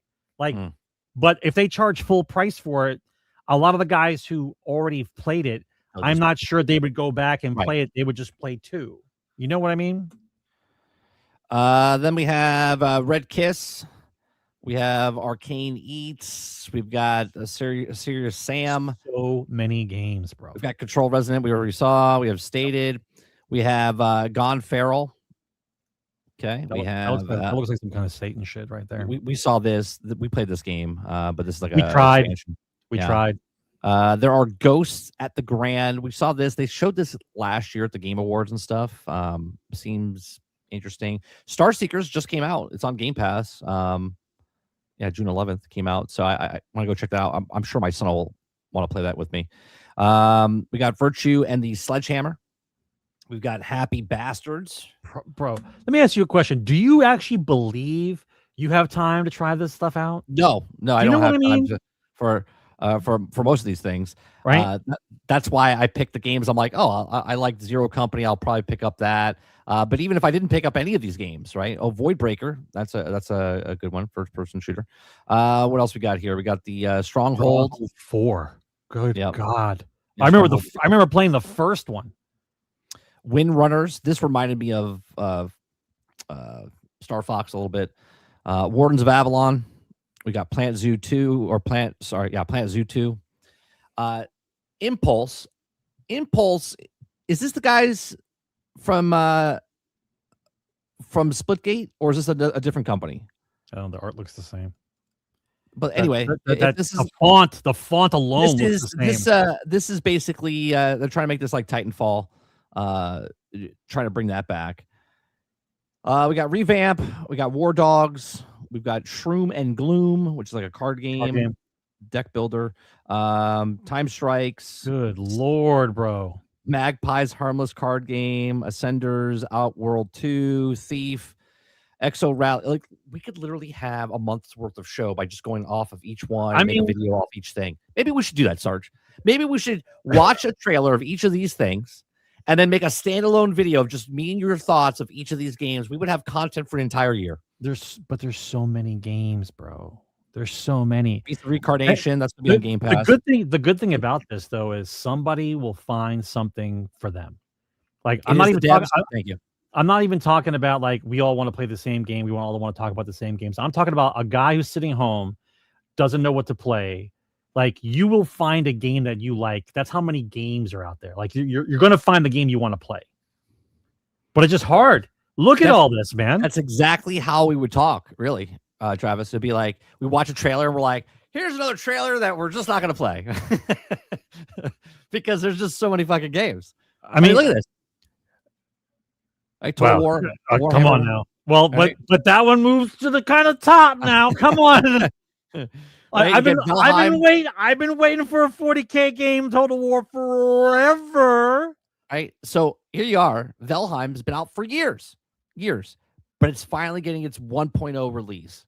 Right. So people that have been playing this game for 4 years, now the game actually comes out against all these other games that are coming out, but Valheim's already been out. So it's already in people's libraries and they're like, oh, I'll just go back and play that. Right. And then Exodus. We're still on the fence with this, man. Here's my thing with Exodus, right? Someone said it in chat earlier, right? It did look a little janky. They're really pushing this hard, and it doesn't come out until next year, right? Like early next year. Maybe they really want you to know that this game is like Mass Effect. They really want you to know this game is like Mass Effect. Well, which makes me think it's not coming out. Well, right. It's trying to be Mass Effect before the next Mass Effect comes out, but I'm still a little up in the air with this one. Right, I'm still a little up in the air. What else we got here? But you have to admit the people that want to play a Mass Effect game are there. You know what I mean? Like there are people out there. Sure, I'm that person. I want to play another Mass Effect game, right? But I'm looking at these. These are ex-Mass Effect developers making a Mass Effect type of game, and the way they're marketing it is just kind of weird. They're really pushing it. They're really showing a lot of stuff because they're trying to sell it to you as, hey, if you like this, you're gonna like. Great. Talk to me when it's done. Talk to me when it's done. I'm not playing this game anymore, bro. I'm not playing the game of the promises before the launch. Talk to me when it's done. So the next one that popped up, they made it nice and easy for me. I don't have to scroll. Okay, they just put it on one page. This is fantastic. Okay, the big standouts here for this obviously is it's like a bingo card. Yeah. So by looking at just take away the bottom run. Just take away the bottom one, right? Yeah. Just take right. Do you have bingo? Are you gonna play enough games on this? Mine don't connect. Are you gonna have bingo? Yeah, I'll play this one. I'll play this one. We'll move to we'll make there 2 free ones. We'll give you 2 free ones. Like we'll leave the empty space of the 2 free ones. Do you have bingo? I don't have bingo. Yeah, I'm looking at this one. Let me see. I got these two. I'll play Minecraft Dungeons. I'll play Fable. I'll play Clockwork Revolution. Right. Then I skip a couple. State of Decay 3's here. Okay. I might pop in Halo just to see what it looks like and plays. But you mean the remaster? The campaign evolved. The remaster that's not multiplayer. Right. It's just the story. Yeah. And then I skip on over to here to E-Day. I might jump down here and play Crazy Taxi just for fucking 3 minutes. I don't understand why the company hasn't just understood that Crazy Taxi's over and it should be Crazy Uber. It would be funny if it was called Crazy Taxi and they cross it out and they put Uber. Probably couldn't get the why? What's Uber gonna say? Well, they have maniacs taxi. Driving cars, driving people around. What are they gonna say about their name being used in a video game? So the standouts here for me were Gears of War E-Day. We watched a deep dive for that. It looks impressive. I like the way the city that they've built. I see about 6. I'm not too afraid to admit this one. I see about 6 on here. I'm definitely trying. Well, what I really liked about E-Day was the 12 12-player PvE, Yeah, like horde mission type stuff that they have going on that there. should be fun. That should be Well, really that'll fun. be good, right? Obviously, Call of Duty Modern Warfare. I'm worried about the connection, but we'll see. Well, nobody play with us if you have Wi-Fi. Okay, you plug that shit in. Yeah, You if plug that anybody, shit in if you're playing with us. no, you can't call it crazy lift Uplist because the people with frontal lobe problems will think you're talking about an elevator game. It's got to be crazy Uber. Astra's asking if I tried Resurgence Plague Tale Legacy. You know, I've never played a Plague Tale one. This one looks different than the other ones because the other ones are very more linear. This one looks like a more of a open world type of esque game. I might give it a shot. I mean, it's on Game Pass, so why not? I might as well give it a shot. Halo Campaign Evolved. Metro 2039 looked interesting to me. Have you played the Metro series, Sarge? I've never played any of the Metro games. I played the first one. Okay, I never played any of them. I know they've always looked good. I just never got into the series. But this one looked impressive. Fable, we watched a deep dive today into Fable, but they didn't really show a lot of combat. They just showed like what you could do in the towns and stuff like that. I think visually it looks good, right? I'm very optimistic, more optimistic now for Playground Games they can pull this through than going, I don't know if they can pull it through. Like I saw what they did. It doesn't look fantastic, but it does look good. It does look good. The economy is completely broke in the game that we. Yeah, I watched it. The economy doesn't even make any sense. The economy is like the amount of money that you get for stuff. Like seriously. But to be fair, but to be fair, I think that was in all games. The economy was messed up. Fable 2 especially, the economy was messed up. Yeah, but if I could just play this game, walk up to the first blacksmith I see, and just sit there for in-game 1 hour, I would be a millionaire, and then nothing would be a problem to me. I understand, right? But at the same time, I think that the game is supposed to be kooky like that. I think what would be more kooky is if you get to a certain amount of money from just doing whatever, that you get to buy a car. You get to buy like a Lamborghini or a Bugatti because that's what they're good at. Right. At the end, at the end of the game, you drive away. Get a Shelby Cobra at the end of the thing, yeah. Because it would be like the best design ever because they're used to making car games, right? So at the end of the game, when you win and you have a bunch of money, you get to buy a car, drive away. The combat did look good. I'll tell you what though, Fable reminded me a lot of Hogwarts Legacy. The menu systems, I mean, maybe they stole it. They were using, the way they were moving with the fighting and stuff like that. I was like, there's a lot. Now, obviously, that's fine. If they were like, hey, you see what these guys are doing? Why don't we do something like that? And they like kind of like borrowed that. Cool. But I see a lot of Hogwarts Legacy inside of Fable, what we saw today. Did you like the way that State of Decay 3 looked? Like the way the art design is now? We'll get there. Minecraft Dungeons 2. You're actually going through them all. I thought we were just talking. Yeah. Oh, I'm sorry. No, Minecraft Dungeons 2. I love the first one. This is an instant buy for me. I love the first one. I'm gonna buy the second one. This is a game that it's just simplistic. Fun. Yeah, and it's just fun. It's fun. Me and my son both played it. I have a high level character. Senua is Hellblade 1 and 2, and now they're doing a standalone story of her. And I don't know where it takes place. I'm sure chat will chime in and tell me if it's like before or after. It's like an action game. I think it's going to be a very small game because the turnaround time for this game from their last game is very fast. So we'll see what happens with that. Wolong 2, that first one just came out. They just announced the second one. State of Decay 3. I'm interested, Sarge, but we all know about State of Decay 1, and we all know about State of Decay 2. So even if State of Decay 3 comes out day one, but isn't the engine different? I think that's part of the problem. I said, it's Unreal Engine. It's done a different engine completely. Yeah, it's an Unreal Engine. Yeah, 100%. Yeah. Now the stuff that I saw a little bit of, I didn't watch the deep dive, but I'm interested, and I hope it works out for them because remember you were tethered in State of Decay, where if I went too far, I would get warped to you. Yeah. In this one, you could all be on the map and go all your separate directions and do whatever you want. Okay, but you're not tethered. But are you going to give me the feeling of dread that you had in State of Decay? Like that, it looks cartoony and fun, like another zombie game. It doesn't have that sense of dread and finality and like you're going to die. Like, you know what I mean? It looks like it's cute and fun, right? Yeah, look at the big bloater guy. It's cute and fun. When he's a flamethrower, it's cute and fun. Like I get that, but like the whole point of State of Decay 3, the State of Decay itself is supposed to be like a survival type game. Yeah. People management and can you survive? Yeah. And if it looks like it's cute and fun, yeah, like you lose the edge. You know what I mean? The Plague Tale Renaissance. The Plague Tale. This looks interesting. The game combat looks a little rough right now. It's like they're removing frames of the fight. So like if she's like here and then she's stabbing somebody, it's like it's just from here to here, right? It's like they're missing, and it's meant to look like it's a quick move, but it's not. Yeah, right? it looked a little weird to me. Maybe it's early on. Maybe I need to see more of it, but it definitely looks interesting, and obviously it's on Game Pass. So, Clockwork Revolution.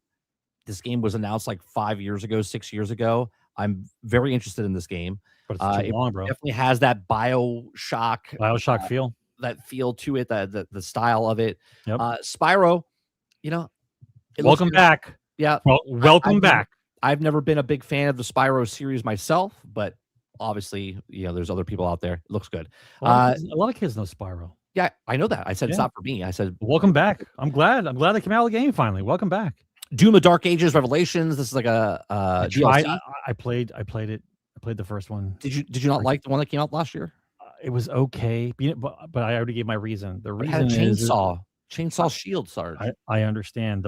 My issue is the fact that for me, the place that Doom lived is so far removed at this point. Like I love the Doom series. I played them all, right? I played them in school and I wasn't supposed to play them in school. Like that's when we played them. Right. So it's like I like it, but at the same time, even with all the graphic advancements and stuff, I didn't like the way the game played.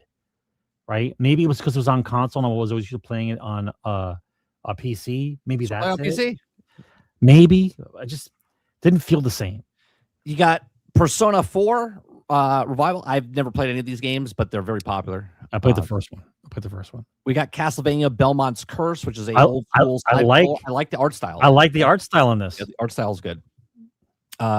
Where the Wind Meets is giant game. It was on PC and PlayStation. Now it's coming to it's on Xbox. It came out the other day. I know Waterbear has played a crap ton of this game. It's gigantic. It's a gigantic game. Persona 6 is coming out. We have Microsoft Flight Simulator. They have a whole bunch of other stuff that they're putting into the game. Hopefully they fix the game because the game has always been broke since it came out 2 years ago. We got Crazy Taxi World Tour. I love Crazy Taxi back in the day in the arcade. Remember when we used to work in the arcade and after it shut down, we turn on the game and just go play Crazy Taxi. You know what I mean? Like, yep. My favorite is when we used to get together with everybody. We played Daytona 6 people. Daytona, yeah. that was always my favorite. Then Sea of Thieves has custom seas, which this is them doing this. They're seeing if they're alive still, right? Sea of Thieves has made so many problems for themselves doing stuff. Now that they've made where now you can just make your own content, like small little matches and different things. It's like, great, but why? Why am I doing this, right? Because the people that like Sea of Thieves want more stuff to do in Sea of Thieves, but now you're just giving them a playground to make stuff, but they don't get reputation, they don't get gold, they don't get anything. It's just like them just playing in a sandbox and doing whatever. So it's a little weird. Obviously, Elder Scrolls Online and Fallout 76 Infestation. These are out now, so you can go play that. Valor Mortis is during the French. I think you're like, I don't know if you're playing as Napoleon, if you're going up against Napoleon, but it looked interesting. Age of Empires 4, Bad Magpie, Varium. Join Us was interesting, and the last game that they kind of showed was Magician or The Devil's Deal. This art style looked almost like Clockwork Revolution, in my opinion, and I was like, oh, well, this is interesting. I did like the fact that it was like a first person. You're like the magician, and the way they were doing the stuff. It looked interesting. Like once again, it falls into the book that I like. You're trying something new, right? Just do something new. Maybe it catches, maybe it doesn't, but God, please try something new, right? I think I might actually get it just because it is something different, just to help them out. It comes out in 2027, so you'll be waiting a little bit. I'll set a timer on my phone. It'll say, pay attention to a magician game sometime in 27. I'll have it go off in July. We'll see what happens.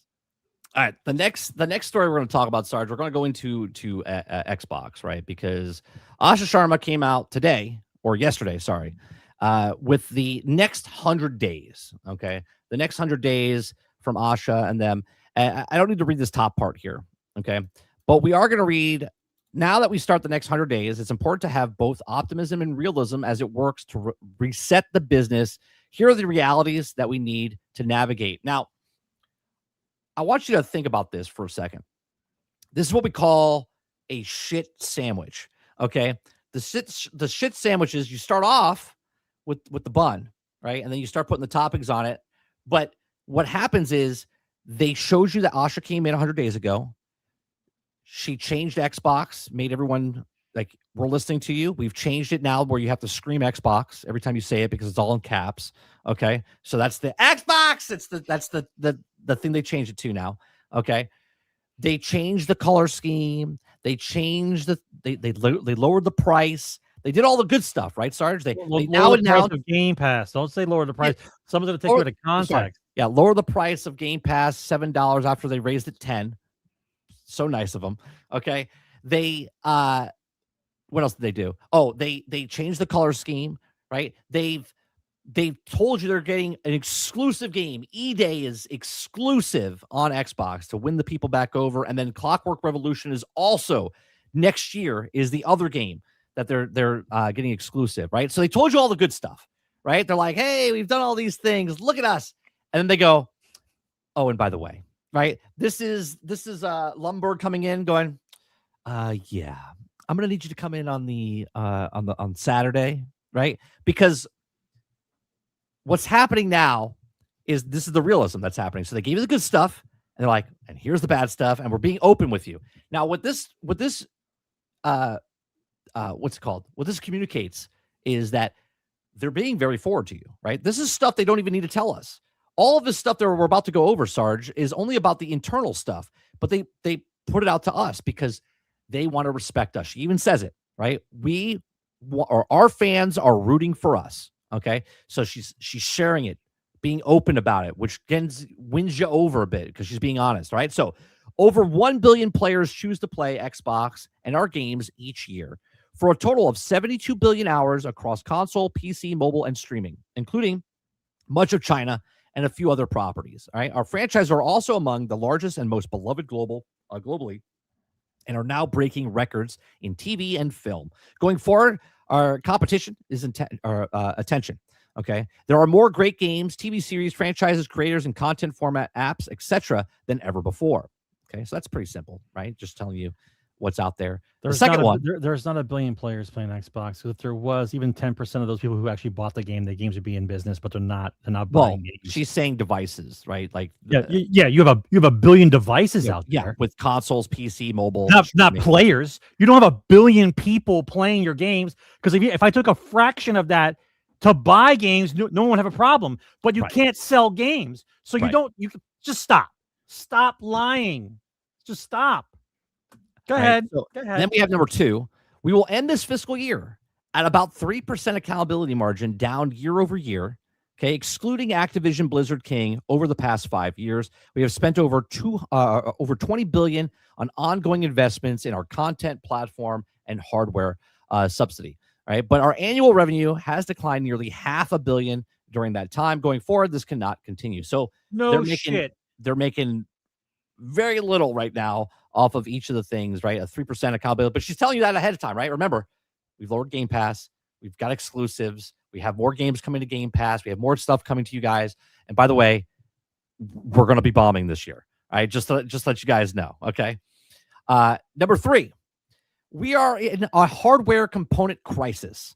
When I joined as CEO in February, the price we paid for console storage components was over 2 times as high as it was we paid last fall. These costs have now since doubled again.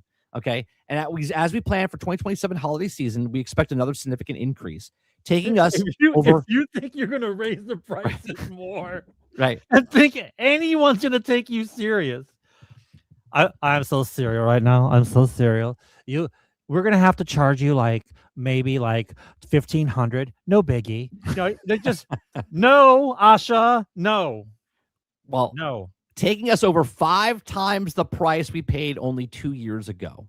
All right. So if you were paying $300, now you're paying 5 times. You're paying $1,500. It doubles again. You guys say Yeah. she said it doubles again. Doubles It again. doubled.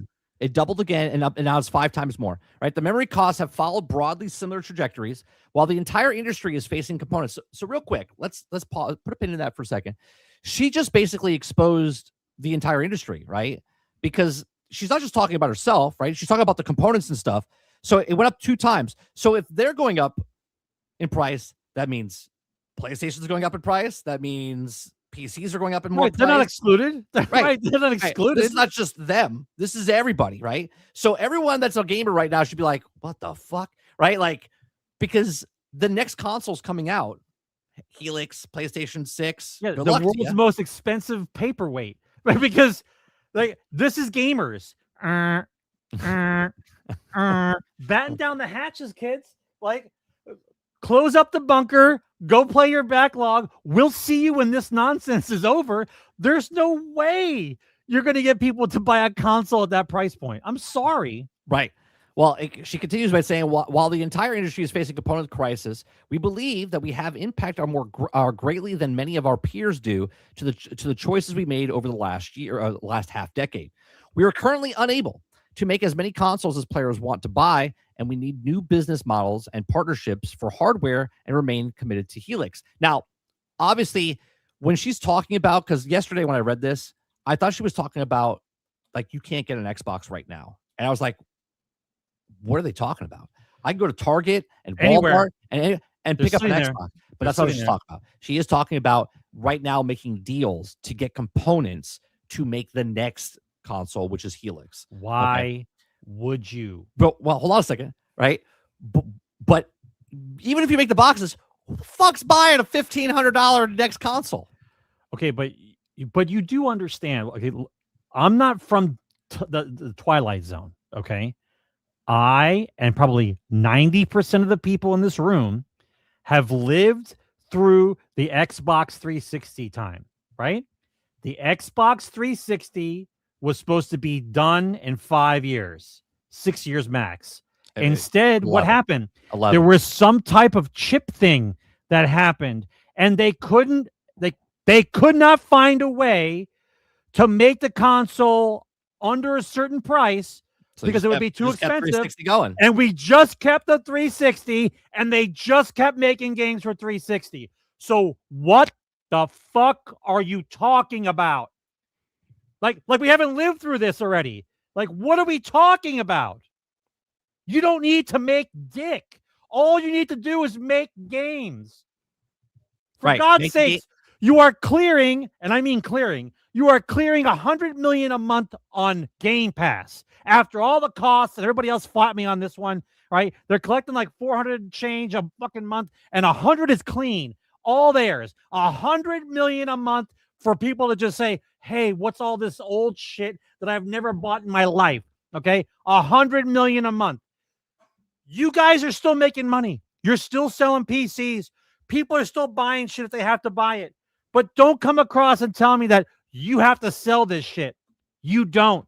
Right. All you have to do is make games. All they have to do is, if they want to make more money, then they would lower the price, lose money on the consoles, but make money off of the games they sell. Right. They're charging $80 for games now, right? Even Nintendo's doing it. We forgot to go over Nintendo. It's all right. They didn't show anything. Number 4, we expanded our studio system when we needed to pipeline to content to meet multiple strategies across subscriptions, streaming, and devices. In the process, we have found ourselves overextended as we executed on changing strategies in the landscape of more readily available content. We are fortunate stewards in industry-defining franchises that have enormous potential and player demand, but we have not adequately funded them to compete and win. At the same time, we saw this the past weekend at the showcase. Reliable pipeline of first and third-party exclusives and new IPs are critical to our success. We need to release the balance between these and our investment priority properties for the next 5 years. Okay. obviously they're leaning in on third party because they're going to be firing a shit ton of people. No, it's not. That's not what it is, bro. No, but they are. They created the problem themselves. Back up. They decided games were supposed to take longer than 5 years. Their choice, not ours. They decided to have 400 people per studio to do the smallest thing possible. Never happened before. Their choice. Okay. These things that they chose to do, right? So in order for you to have games come out every year, now you have to have X number of studios working on games because it takes so long to release a game. Whereas before, every couple years, you could release a game. You could have 3 or 4 studios, no problem. But now it takes 5 to 8 years for you to make a game. A fucking decade has to go by before a game is released. So what are we talking about? So that means you got to have at least 25, 30 studios all working. They right? have 20, in order for you to release a couple games a year. It's nonsense, bro. Well, if you look at what look at what Bethesda or I'm sorry, Obsidian Games, they made like 3 games in a row. They're all out, right? I wouldn't be surprised if we hear that they lose a little bit, right? Because their next game is off now. They made 3 games. They were working for like 5-6 years. That's correct. And now there's no reason for them to be there. Correct. So what I think is going to happen coming. Right. So if you had just released the game, if you're part of the Xbox first party studios and you just released the game in the last couple of years, you're probably on the chopping block. Right. You have to, and again, this is just my speculation. Remember, no one talked about how many people Microsoft hired back in 2020. Okay. In 2019 and 2020, they hired 30,000 people within a year and a half. Okay. Then they started releasing. Because it's going to go on forever, bro. 5,000, right? They still have an excess of like 12 to 15,000 extra people they had that they hired during the peak of COVID. Well, that's 5-6 years ago now. Well, what happens in 5-6 years? You can make a video game, right? So there's a lot of games, in my opinion, that are about to release. They're going to hold some back for next year because they have to, because they don't want to. They don't want to blow their load but there's no reason as a first party studio working for Xbox that you guys will release 15 titles in 1 year. You can release 4 or 5 titles, you'd be fine. No, correct. That's what I'm saying. So what's happening now, because they have 28 studios, and since they've had the studios since 2023 when they picked up Activision, okay, there's games in the pipeline. If your game is not almost done or close to being done, and you're just having the beginnings of this, you're done. You're going to get canned. You're going to get shit canned. They're going to get rid of thousands of people in the next month because they have to get rid of the dead weight that is not doing anything, because there's no way that they can make money unless they get rid of a shit ton of people, get them out the door, get their shit back in order, and then down the line, hire them back in and start doing stuff again. But you are destroying the fabric of the gaming industry. But this is why they're relying on third-party games. You cannot have teams of guys who've been working together for 8+ years, working on multiple titles. You acquire them, put them on the shelf like you think you own them, which of course you do. But then after they release a product, you treat them like trash goods and throw them away. You break up a team that made a great game that sold for you, and now those people are just lost to the wind, and we have to build new teams again because you guys can't get your shit together. Yep. How does that work for anybody? What are they going to do?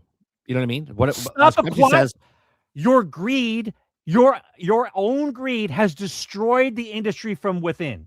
Correct. But now they have to make the changes, right? Krebsy says, remember, they were at 3%. Amy Hood wanted 30%. That's right.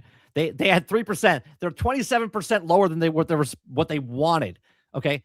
Well, right now, she says the rising costs are happening. All these things are happening. How do you get rid of it? You have to lower your costs. Let me read the next one. Our current platform infrastructure is not built for battle ahead. Our systems are overly complicated, spanning hundreds of dependencies, which hinders our ability to move fast. That's corporate talk. Or we need AI. That's corporate exactly talk. Right. We need AI. Coming from the AI person, what a surprise. Okay.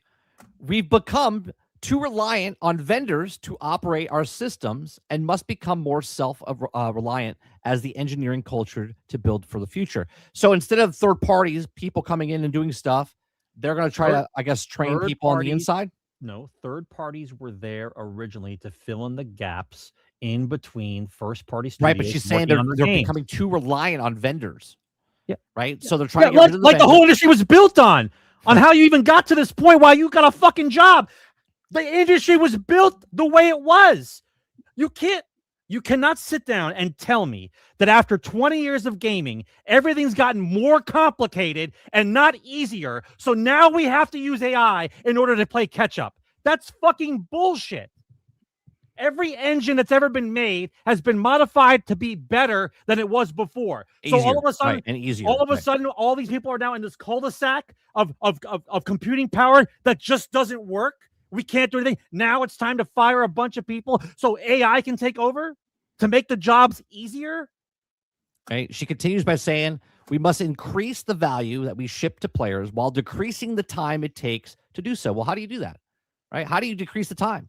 You stop hiring people that don't know what they're doing. Right. You got to get rid of the fat. You don't destroy the teams that you already had who know how to work on the engines that they were working on. Well, you stop using people who make car games to make adventure games because you don't have someone to fill the slot. Like those type of things. They're gonna get rid of a lot of studios. I think this is what's gonna happen. I think they're gonna get rid of a lot of studios, and then the people that are left over, they're all gonna work on the same projects to make it move faster because they can't do what they've been doing.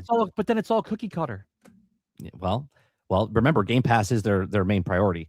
Going forward, we'll evolve and rebuild our stack and look at capabilities across all of Xbox and potential M&A and to help us win into hardware, PC, and mobile streaming. For some of you, these realities will be surprising and even frustrating to discover. We won't succeed by hiding hard truths, nor will we succeed by doing the same thing and expecting different results. Like the everyday wins mentality from the first 100 days, we will sprint to make the progress against hardware, content, experience, and service together. So there you go. So that's basically. I want to know the numbers for the mobile division of Microsoft. Well, I want to know the numbers for mobile. They're being up front now, so they're not going to tell you that stuff. Right? They're just. Let's not discuss this bullshit anymore about how they're not making money. Okay, I'm done listening to the fact that you think that they're not making any money. There's an entire division that nobody in this room talks about because maybe you play it when you're on the can, maybe you play a little bit here and there, or maybe your nephews and nieces play it more on mobile gaming. Mobile gaming and MTX in mobile gaming is in the billions of dollars with a B, not with an M, with a B. I don't want to hear about this issue. Nobody talks about the Activision division area because it's all the mobile stuff, right? That's making them money. Like, let's not pretend like that there's this vacuous hole where income used to be, and now the gaming division's in trouble. So we had to fire a bunch of people in order to recoup. Meanwhile, every Tom, Dick, and Harry who can program a mobile game that sucks some money out of your pocket is being pumped out, making millions, billions of dollars. Billions of dollars. So I don't want to hear this shit anymore, right? All this girl is trying to tell you is AI is coming in the nicest way possible. All she's trying to tell you is 300-person studios are going down to $1.50 because they just have to. Yeah, here, real quick, I just looked it up. It says Candy Crush generates roughly $1.2 billion in annual revenue, earning around $3.2 to $3.3 million every single day. Right? That's just Candy Crush. Right? $3 million a day for Candy Crush. So what do you think how many people do you think are working on Candy Crush? Are you going to cry? Like, think of it this way. Are you going to cry if you were, let's just say, for instance, Marathon was Microsoft's, just to say, right? Not Sony's, Microsoft's. So Marathon, no one bought it. Nobody cares. Nobody wants to give any money. Cry, cry, cry. Meanwhile, the 12 other games that are collecting $1 million a day, just because you're not making the money doesn't mean the money's not coming in. Right. Right? Same principle. It's Sony's problem now, right? Yep. I don't think Sony has a lot of mobile games. Maybe they do, but they never talk about them. I don't hear anybody talking about mobile games all day long. All we keep talking about is the console games because this is where we live. But I got news for you. Mobile makes the money. Yeah, a lot of money. Yeah. Another story I want to talk about real quick, Sarge. Shocking. Is something that we didn't see this year was Marvel 1943 Rise of Hydra, delayed again. It says it won't arrive until 2027 as Amy Hennig, relatively small team, is given time to cook. Now, I want you to look at this name for a second. Amy Hennig. Okay. Amy Hennig working on this game for quite a bit, right? And then breaking, Amy Hennig, previously the writer of the Uncharted series and Jackson Dexter, is now the creative director of Paramount Game Studio, and new studio combining Paramount Interactive and New Media together. Amy previously was working on Marvel 1943 Rise of Hydra, and now is in charge of an unannounced Star Wars game. So here's the thing they showed like 4 years ago on the tech demo of Unreal Engine 5, 3 years ago, whatever it was. Okay. And they showed you, and I was like, this is a tech demo. This is what basically they did for Rise of Rome when Xbox came out, and that was the game, and sort of like Hellblade. These are like demos of what the engine can do. They're working on this game, and we haven't heard shit about this game, right? Well, now she left. She's left this company, so now they've had to find someone else to sit here. But yet they're going to sit here now. Obviously, this was on June 8th, and this was on June 5th. Okay, so I don't know if this person that wrote this story, I didn't read the article, right? I don't know if they did it, but she's now gone. She's now gone from this, so this looks like it's going to be up in the air, and now it's going to have to get another creative director to come in and finish the job, or maybe it is finished and it's just sitting there waiting to be released because they can't release it later this year because Grand Theft Auto and everything else is coming out. And by the way, don't you think for one moment that every time one of these games gets canceled, that they're not taking money from Peter to pay Paul? Don't think for one moment they're not taking money from the mobile market and helping them fund these guys so they can get this game out in whatever many years it takes. Because in the normal world, if you can't finish the game by the deadline, it doesn't happen. You're done. Right. That's why you see a lot of these guys and the studios and the game just being canceled outright. Right. Because there's no Peter to take from Paul. You know what I'm saying? Like, if you don't have the money, you're done. Right. These games that keep getting delayed and delayed and delayed. Who's paying for that? Who's paying for the game all that extra time? Well, they have to get the money from somewhere. I'm sure banks aren't lining up to pay game companies for the possibility of the return on investment. I'm pretty sure it has to be guaranteed money. So where's the money come from? Everyone asks the wrong questions. Everyone lives in just a square. You're only asking the same questions. Oh, my poor devs. Oh, the guy in charge. Oh, my pocketbook. It's just four things you guys think about. The whole thing is a mess. The entire industry is built now on the fact that they have to run lean and mean, and everything has to suck money out of your pocket. So if the game comes out in 8 years, it's over budgeted, right? Doesn't do well, has to take money from a different division in order to pay its developers. And then when they release the game, it doesn't do well. And then everyone cries because the development team has to go away. Well, you've already pissed away an extra 5 years worth of money, and we're not going to get that money back. So what are we paying you for? Because it only goes by money. It only goes by the fact that is the product making money, right? Well, my mobile game makes $1 million a day. Your game doesn't make shit. So why are we keeping you? And if that's the attitude we're supposed to have, then what the fuck are we playing any kind of game at all? We should all just play mobile games according to them. Well, here's my thing. She has now left more studios than made games, right? She's very talented, but she has yet to stay at a company now in the last decade. All the things that she does, she leaves before it's done. So now she's working on this next Star Wars game, or unannounced Star Wars game. Something that leaked earlier today, Sarge. Fallout New Vegas Remaster may have been leaked by a toy company. Okay, toy manufacturer has potentially leaked the remaster of Fallout New Vegas. Could be development according to a figure listing discovered on social media. Fallout New Vegas is considered a fan favorite. Speculation about the remaster of Fallout New Vegas has been a reoccurring topic throughout 2026. In January, the Steam issue concerning user reviews of Fallout 3, Fallout 4, New Vegas led fans to believe its possible remaster was imminent. Okay, so in the McFarlane with more Fallout stuff, okay, through rumors about remaster Fallout New Vegas should be taken with a grain of salt. Later, the rumor comes from this listing of Bethesda's merchandising partner. According to a post on the Fallout subreddit, McFarlane Toys branch in China has listed 2 items listed in October release. The new figures are called Fallout New California Ranger, 1 of 10, and or 1/10, and Scorched, a new California series member, 1 of 10. Through each figure was listed as part of a Fallout 4 lineup, a Scorched powered armor exclusive of Fallout New Vegas. The leak came just 3 months after McFarlane's Chinese retail shop listed Fallout 3 Remastered, Nuka-Cola figure, which also possible window of July. As of this writing, Bethesda has not revealed any information about the potential Fallout New Vegas remaster. So basically, because of a toy, it's just the figures because of the show. It's because of the show, maybe. First of all, let's just talk turkey. What is Bethesda's revenue currently? What are they selling? Well, they're selling. What are they selling? Elder Scrolls Online. Okay. They make Fallout 76. Elder Scrolls Online makes a lot of money for them. I got it. Every year. Fallout 76 makes a lot of money for them. Sure. You got Fallout Shelter. That makes a lot of money for them on mobile and console and stuff like that. But you're not releasing anything. No, right? Well, they release. You have nothing to release. So what do you? Well, they're constantly update all 3 of the games I've announced or said.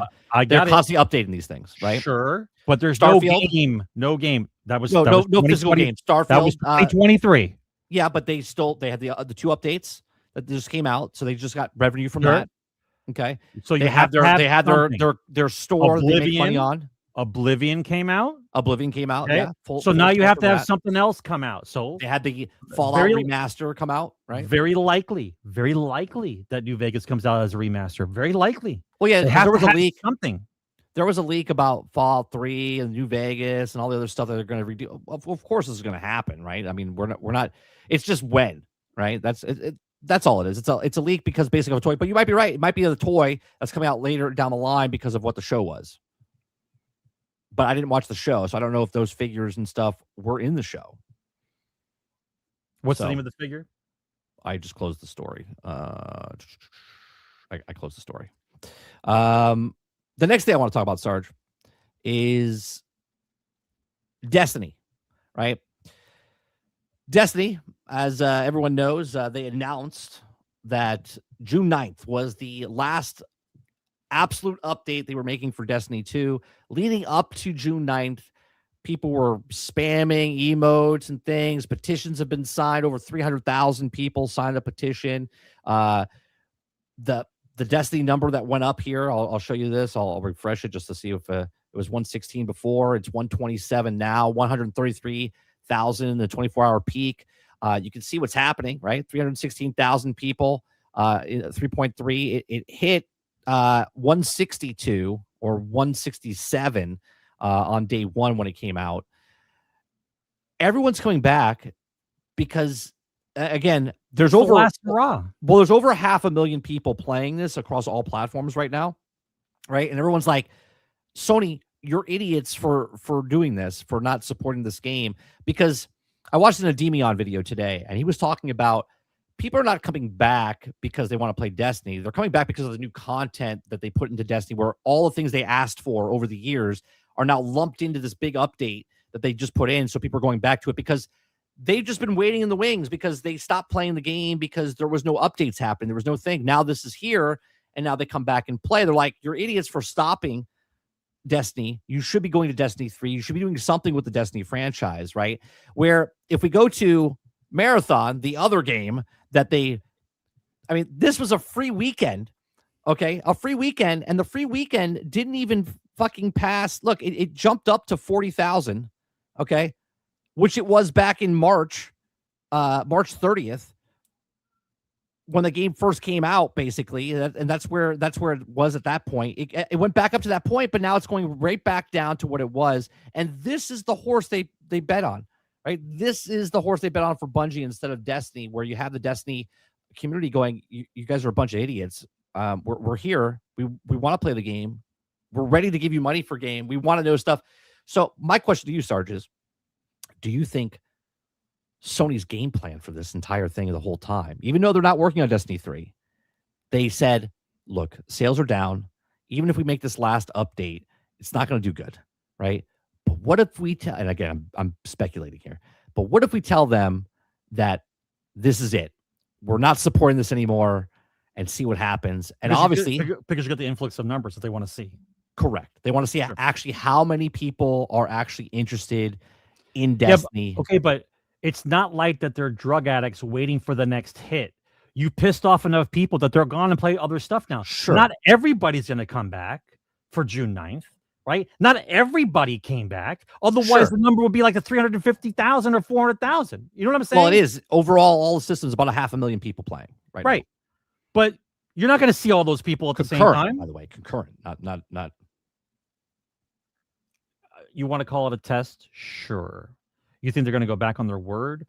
I don't think they have a way in the current marketing conditions to sustain the studio at what number it is now and to burn money like they do at Bungie in order to satisfy content creation for Destiny. This is not an opinion. It's been said multiple times by multiple writers, including people who work in Bungie. It takes too long to make the content. The best content releases Bungie had is when they had 4 studios helping them. That's when you got the best releases of the content. They cannot sustain that kind of money. Sony does not want to put up that much money for the possibility, which is why I say to you again, where is the interview with the mergers and acquisitions that purchased Bungie to begin with? What numbers were they going off of the entire time they watched Bungie go up and down? Every so many years, Bungie was broke. They had to have someone bail them out. Burn rate is too high. This is not an opinion. So I don't understand what the miracle Hail Mary is supposed to be, that 300,000 people want you to make content, but the guy who's in charge of paying the people to make the content, no, it is not viable. So where do you get the money from? I don't think Sony has enough Peters to take from in order to pay Paul. Peter is the guy who actually took the money from him. Pete Parson. Altard says, why are we acting as if Destiny 2's last DLC wasn't trash? People are coming back for the last update, not because this update is good or anything like that. Well, there are a lot of people really happy about this, Altern, because they've been asking for stuff. Now, this is my problem with Bungie the entire time, right? Just the other day, we watched the video of the Skeletor, right? And in the Skeletor's video that he talked about, they showed what did they bring in? And they brought in tiered leveling gun systems, right? Which I've been asking for literally a decade. Okay? Literally a decade. And now the last update, supposedly, the last update of Destiny, they put it in the game, right? That to me is one of the main reasons I hate Bungie, because they've just been slowly nickel and diming people through year after year. And all this, so they had a bunch of people working on a bunch of stuff. They are like, well, whatever's you finished, we're just going to throw into this update. So this update, it's like a hodgepodge of everything that was done. They weren't allowed to do. Right, that they weren't allowed to release. But because there's nothing left, there's no ending, they're like, well, just whatever we finished, let's just throw it in this update. And that's why people are like, wow, this is amazing, right? They brought back Sparrow League Racing, right? But the game was too full, bro. 9 years later? It's too full. Right? 9 years after the last one came out. Not that everyone wanted to do Sparrow League Racing, but it's like when it was in the game, people are like, hey, I want more of this. They're like, where did Sparrow League Racing go? They're like, sorry, game's too big. Can't put all the content in the game, right? And they got rid of the content. And then all of a sudden, now they're putting stuff back in. I guess they got rid of enough stuff so they could put this stuff back into the game. That's why I hate Bungie, right? Because they've nickel and dime everything. When they told you that you had to do the reason that this mission exists is because you spent money in the Eververse store, I was like, no. I said, I'm done with this, right? That's when I was just like, they burned my bridge, okay? So I think people are happy with this update, but they're happy because they're like, finally, right? They're like ravenous tigers in a cage, and someone threw a piece of meat, and they're all just jumping out. They're like, this is delicious, because it is good, because they had something that wasn't good for the longest time, and things they've been asking for are finally in the fucking game, right? So I don't know.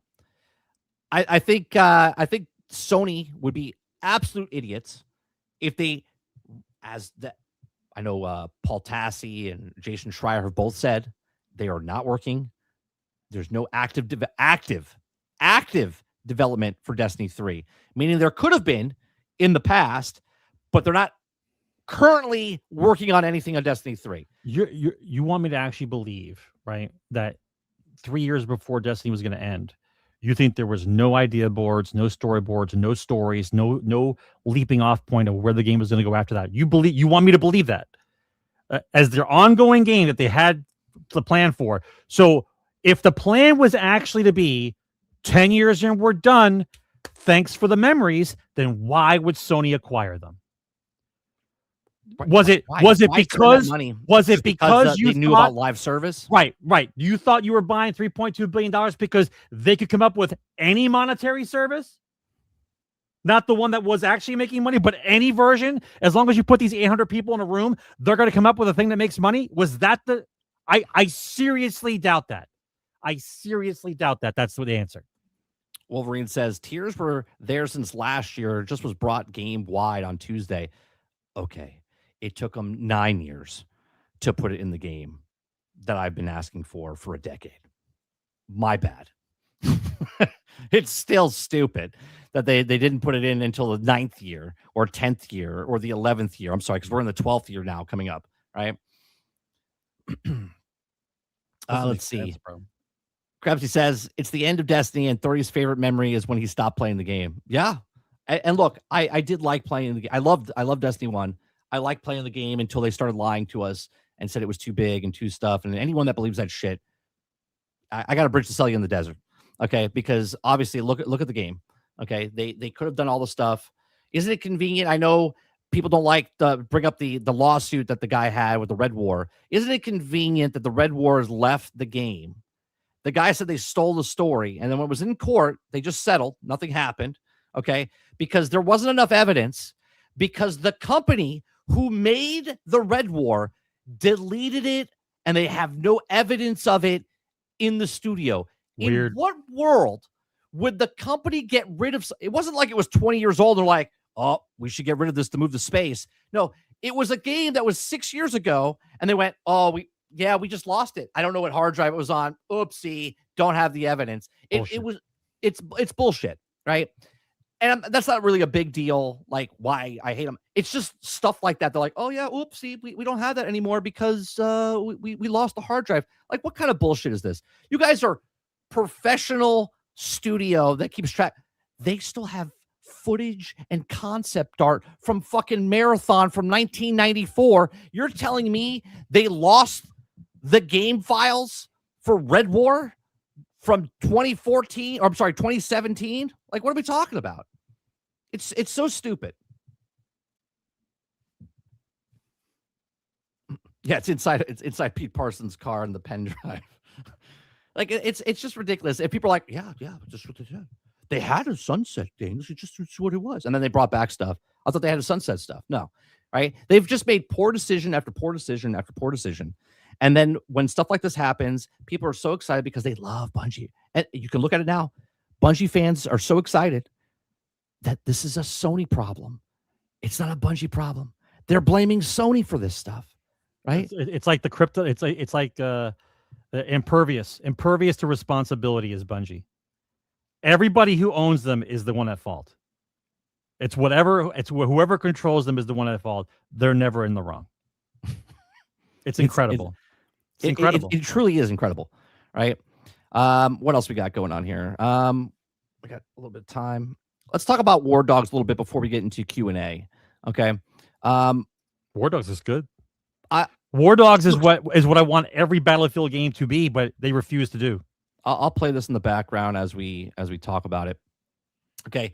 We watched this video earlier today in the morning show, The Daily Grind, and I wanted to know more about it. And this is what I've always asked for, right? Like, you just show us gameplay, right? Don't sugarcoat stuff and do little poor, like, obviously they've filmed this and they took out the best parts of their gameplay, but it's gameplay. It's not them walking slowly, showing the thing around, and like they're just playing the game, showing you what the game is. And I'm interested. I'm a little confused about the amount of money you get. Like I saw someone shoot and they got like $1,400, right? And then I shot again, they killed somebody and they got $1,400.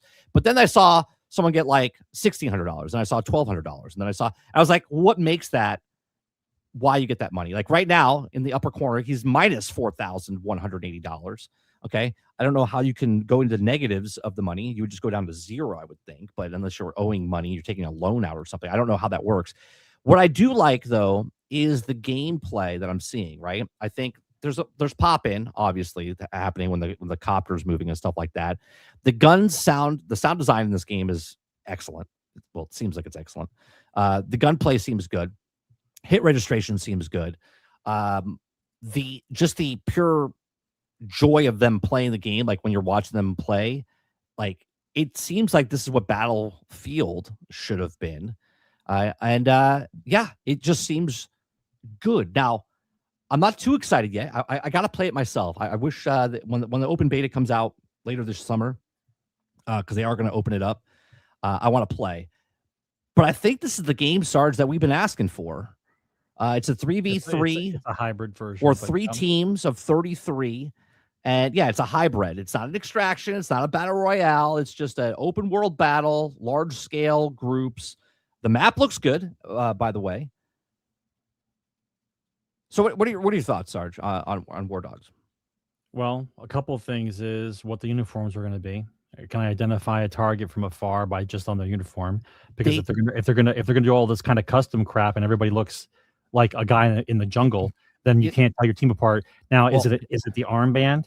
Yeah. Is it the armband color? Everybody can wear what they want to wear and look any way they want. Like two guys can look exactly the same, but one guy's got a blue band and one guy's got a red band. Like, you know what I mean? I think that's what it is. Like you're playing paintball. You know what I mean? Yeah. Like you have. All right. So that being said, if I have a red band on or whatever color band, doesn't that kind of take away from the camouflage? If I'm hiding in a bush and I see a neon green band in a bush, I can probably see you in a bush. Yeah. I ask these kind of questions. No, these I are the agree. kind of questions I ask, right? Agree.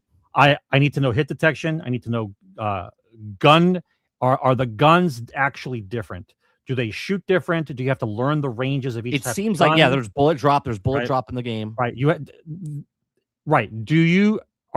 I'm not saying to be overly complex, but gun types are gun types. And guys who've been playing first-person shooters, and especially the old style Battlefield games, or even the Call of Duty games, where the guns feel and act differently, and that's why a certain type of gun is your go-to gun, right?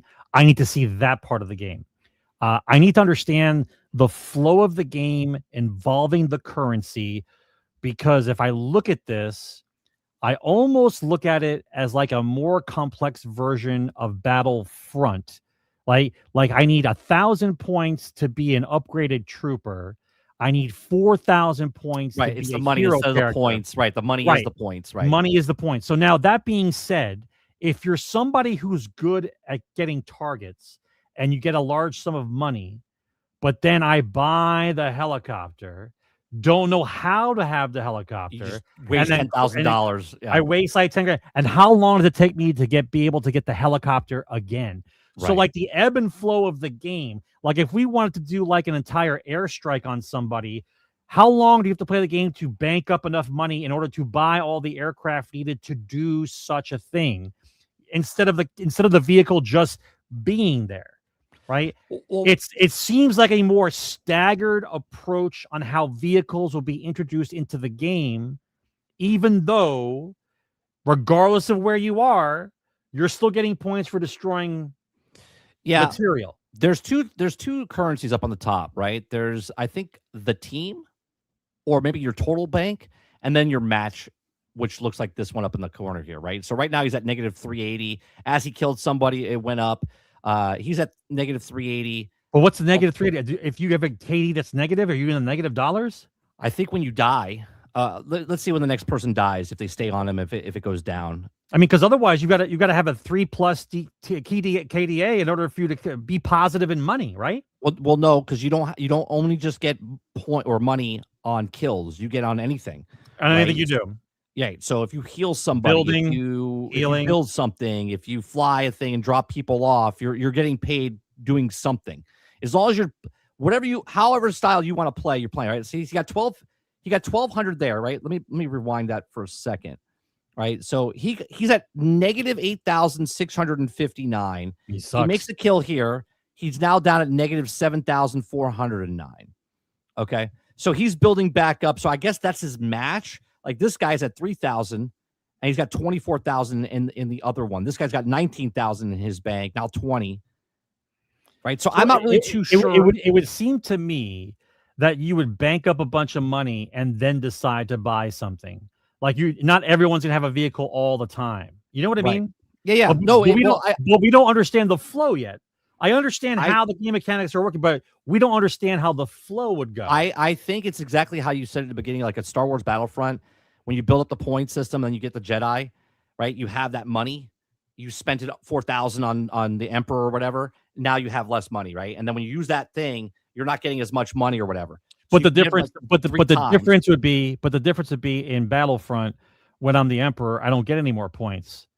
I can't sustain him. Correct. You don't get points when you're using that. In this, regardless, I'm still getting paid regardless of what I have. So if you were to have somebody who is good at a chopper pilot and then be able to score up enough points to get a chopper and then stay alive a long time, he's probably going to be banking a lot of money.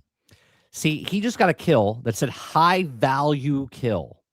I don't know what that means. I don't know why he got more for a kid. What makes that guy high value? Did he kill a bunch of other people to become high value and then you killed him so you get more money for that kill? I don't know. Well, I would assume if his KD ratio is higher, he's probably they label him as a better soldier. So if you kill that person, maybe he's got a lot of money on him, and that's why he's a high value target. Not too sure. Right?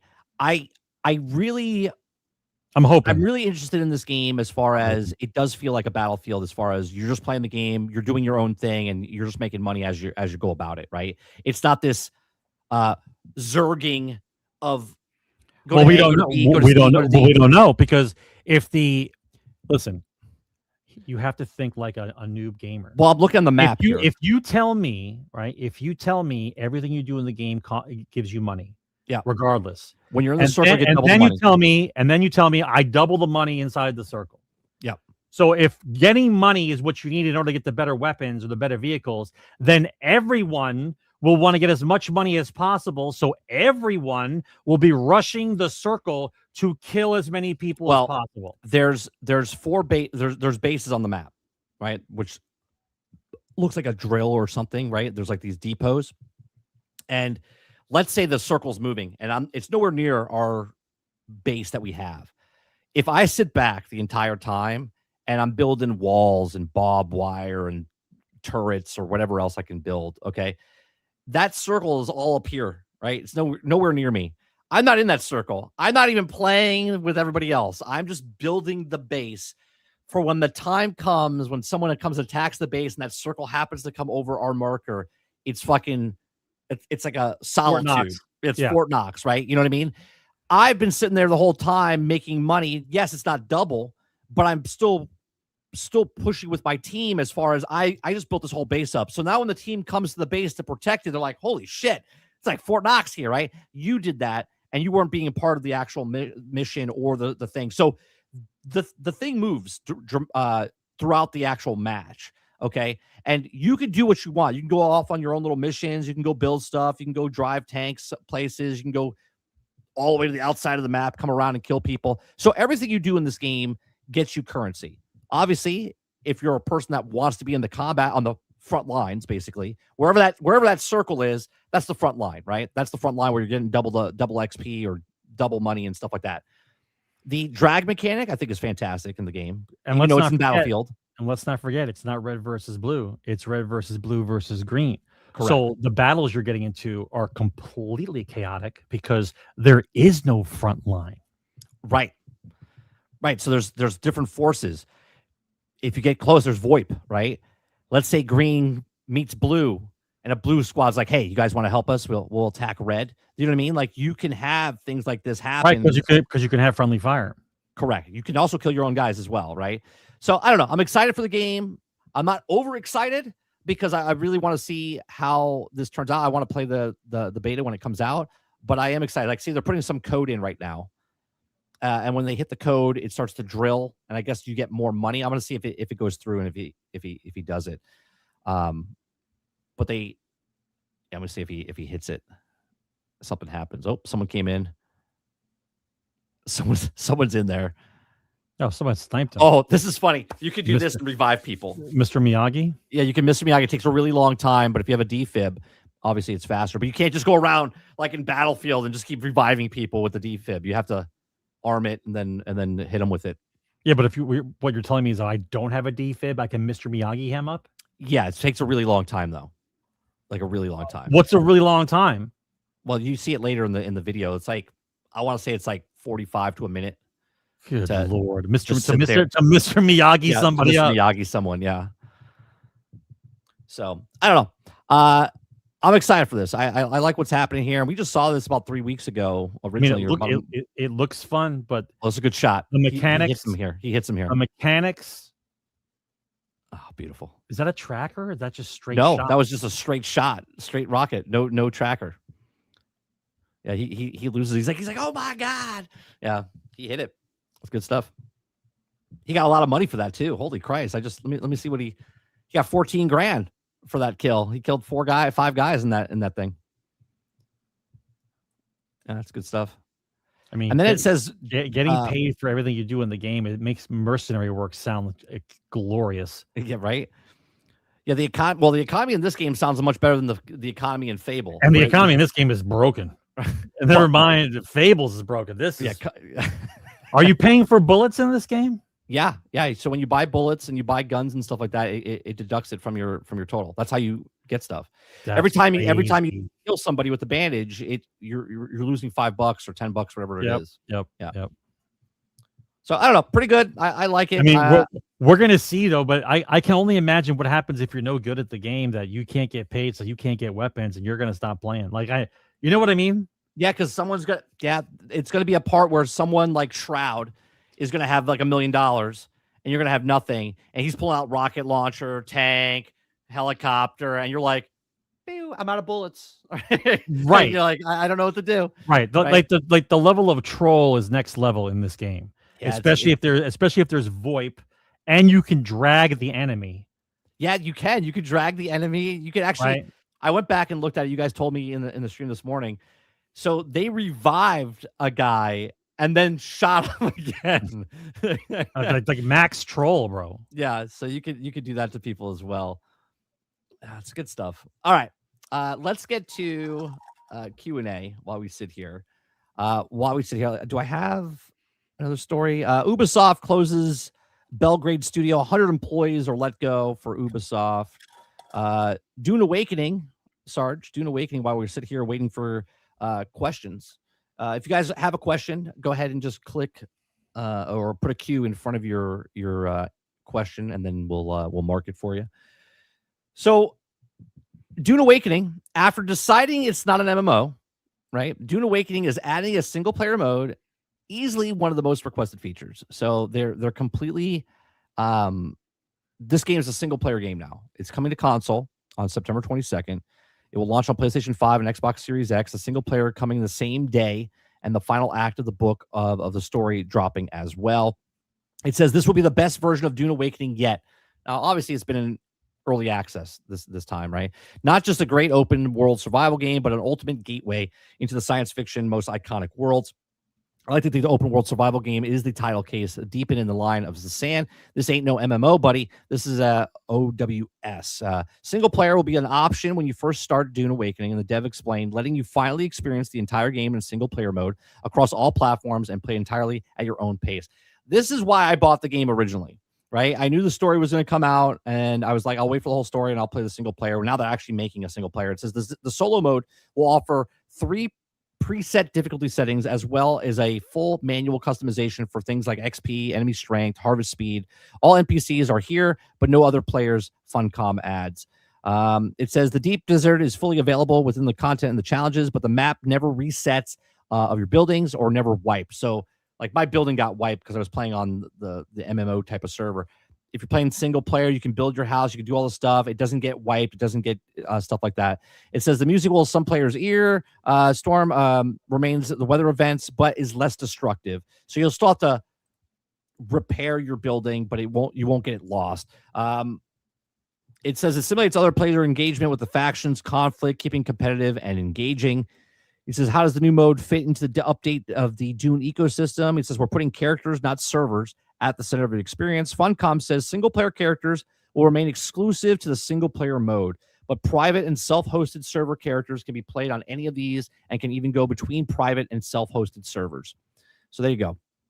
Characters also made an official server will be able to go between the official server and can move to private or self-hosted servers, but can't then go back to the official server to ensure integrity of the official server.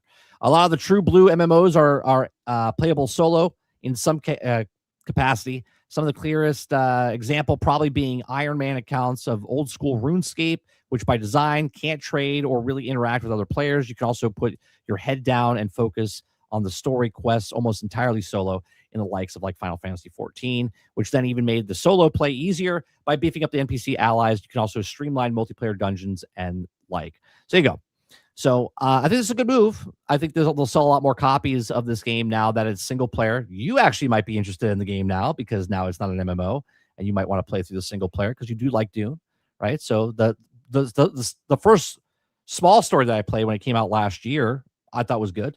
And now I want to know, I haven't checked out the game in a while, if they fixed the combat a little bit. I think the combat, when I saw the trailer, looked like the combat was a little bit more smoother. So maybe they fixed it. I would have to go back and check to see. Yeah, combat for MMOs has always been a little iffy. It's just how it is. Oh, thanks for marking those. Got all turn. All right, so let's get to some Q&A.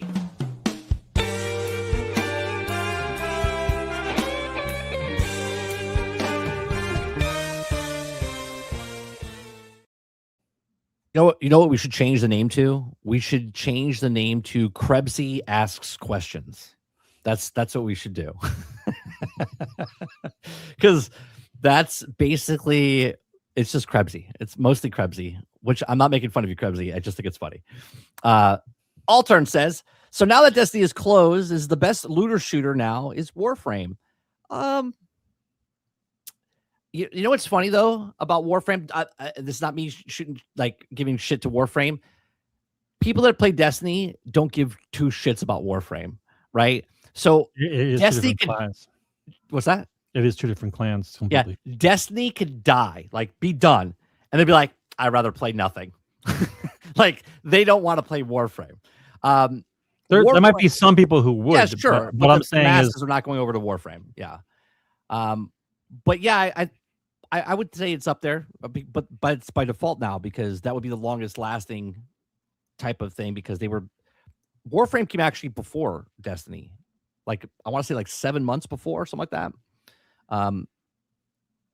Warframe's once again, Warframe's not talked about like Destiny was talked about, but Warframe has the same size audience.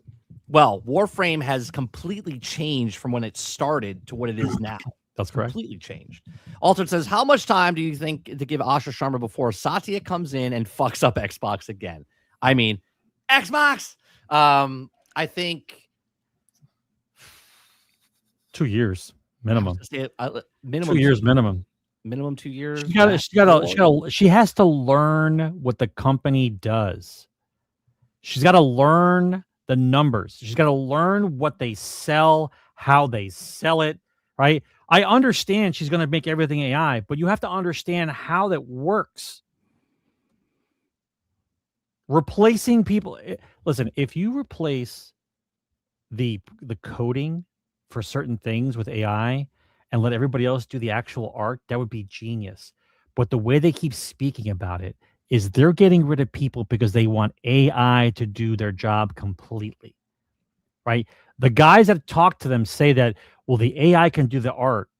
We want the human to do the art. We understand that it's tedious. Let the AI do the really ridiculous shit, like the coding, right? Learning to the code, the detailed coding. Let the AI do that. Let the drawings and stuff, let the artists be artists. If we're going to remove artists, the humans, from the art industry in order to let AI do it, then what is the fucking point? Yeah. Krebsy says, did you hear the start of Summer Games Fest? Keeley said only 14 games of around 9,600 sold more than 1 million copies this year on Steam. No surprise. Yeah, I mean, No surprise. there's so much competition. So many games. So much competition in the video game space. This is why even War Dogs said this. They're not looking to have 100,000 concurrent. They said we're happy now. Maybe they're playing coy, right? They're like, we're happy with 10,000 concurrent, right? Because they know what their budget is. They know what they've done with the game. My biggest thing with War Dogs, which I didn't say when we were watching it, is I want to know how they're monetizing it. Because if the game is a full price game, cool. But how are you monetizing it? I know Sarge said or asked earlier, how am I going to tell the difference between people and like, can I have this like badass cosmetic skin that I paid money for, but then I have this blue badge, you know what I mean, on it to tell me, or whatever color you are. That's what I'm a little iffy about with that particular game. But yeah, a lot of games, they're not going to sell 5, 6, 7, 10, 15. Yeah, the IPs like Mario Kart, Grand Theft Auto, Call of Duty, like those games will sell that many. But if you're a new IP coming out, unless it's like look at Crimson Desert. Crimson Desert just passed 6 million copies sold. So is it 6 million? I think it's 6 million. So that's huge for them. But for bigger companies, AAA companies, they need minimum 7. Marathon needed 7 million copies sold. Okay. They got 2. And then people played for it for free and said, no, I'm good. And they walked away. So yeah, it's very competitive. Very, very competitive for them. Krabsy also says, is this thought process sound? The reason Destiny game hasn't been greenlit is because they know layoffs are coming and want new leadership before starting. That's actually pretty good because, yeah, we've all said that they're going to have layoffs this month or next month. So that would make sense. And they did say not an active development, meaning we don't know if they already have stuff with Destiny 3. They had to have. Well, of course they did. I think there was a story that we didn't talk about on the stream, that someone finished the story for the Destiny, and they said the cutscene that they showed was the story leading up into whatever was happening next, right? Which could be Destiny 3 storyline. I would assume, because you always have to read between the lines. When they say they're not in active development, there's no D3 in active development. Doesn't mean they never worked on D3 in the past. Otherwise, they would say there isn't any development. Right. And they looked at it and said, all right, how much money we're going to need? Do we have again, speculating, do we have the clientele that wants D3? Let's say if this ends, right? Let's see what happens. Again, I'm just speculating there and see how many people are interested. I mean, you got 400,000 people signing a petition. You got over 500,000 people playing the game right now through all platforms. So maybe it's just they're putting a thermometer in, seeing what the temperature is of this. Krabsy says, have you heard of this month's big story about Legos being stolen, CEO lying, lawsuits being filed? I did. I watched everything. Okay. And I also watched CoffeeZilla's video yesterday. It's crazy. Did you watch it? It's crazy. Yeah. CoffeeZilla did this guy, man. He's fucking amazing. He really is. He is a private investigator. Like, he did so much investigating on this story and found out where the money is and how much money is actually missing. Then there's other things involved now. There was a U-Haul truck and all this other stuff. So now it's going to be very interesting. Yeah, it's a very cool story. We talked about it like 2 weeks ago, watching Reckless Ben's channel. Now he's not allowed to talk because he's been court ordered through an email that he's not even allowed to say bricks and minifigs anymore. He's not allowed to say. Why did he hit too close to home? Did he find out too much information? They're suing him over things, so much so that they were pulling down the GoFundMe money that they raised for the guy who lost the Lego collection and stuff like that. There's so much stuff. What really needs to be talked about is the corrupt cops in Utah is what really needs to be talked about. Next thing. Krabby says, of the following Xbox studios, who is the most likely to close? Rare, Compulsion, Double Fine, High Moon. These studios either haven't made things in a while or low cash flow, small IPs. You can bet your bottom dollar whatever team is the best cohesive guys together are the first ones to go, because they're the ones that cost more, right? The guys who know how to do things and get things done are the ones that are probably going to let go first. So my thing, I would say Rare and High Moon, definitely a yes. Let me see what else. You got any more questions here? We got one from Aku. We got one from Crowded. All right, the next one that we're going to talk about here. To answer your question here, I don't think it's going to be rare. Even though Sea of Thieves is like on the outs right now, maybe High Moon. High Moon always gets the fucking shaft, man, and they're so talented, and yet they just keep getting pushed around and moved over and closed down. It's like, holy Christ, like what? I hope it's not High Moon. Maybe Compulsion. Maybe Compulsion gets let go. I think what's going to happen, I don't think they're going to close studios. I think they're going to get rid of chunks of people from the studios is what I think is going to happen. In all seriousness, most of these studios should go off on their own, make a mobile game that makes decent amount of money, and use that revenue to build a product they want to build. Because being part of any conglomerate, just as you are susceptible to the sways of the business, right? And a team that took you 9 years to build, and you spent 2 of them trying to build a team, and the other 4 or 5 years building the game, and then they're just flushed because they're not contributing. Yeah. Krebsy says Gears is exclusive. What do exclusives do? Grow platforms, right? Well, if you are growing a platform, do you want another platform, Steam, to get it no cut on your console?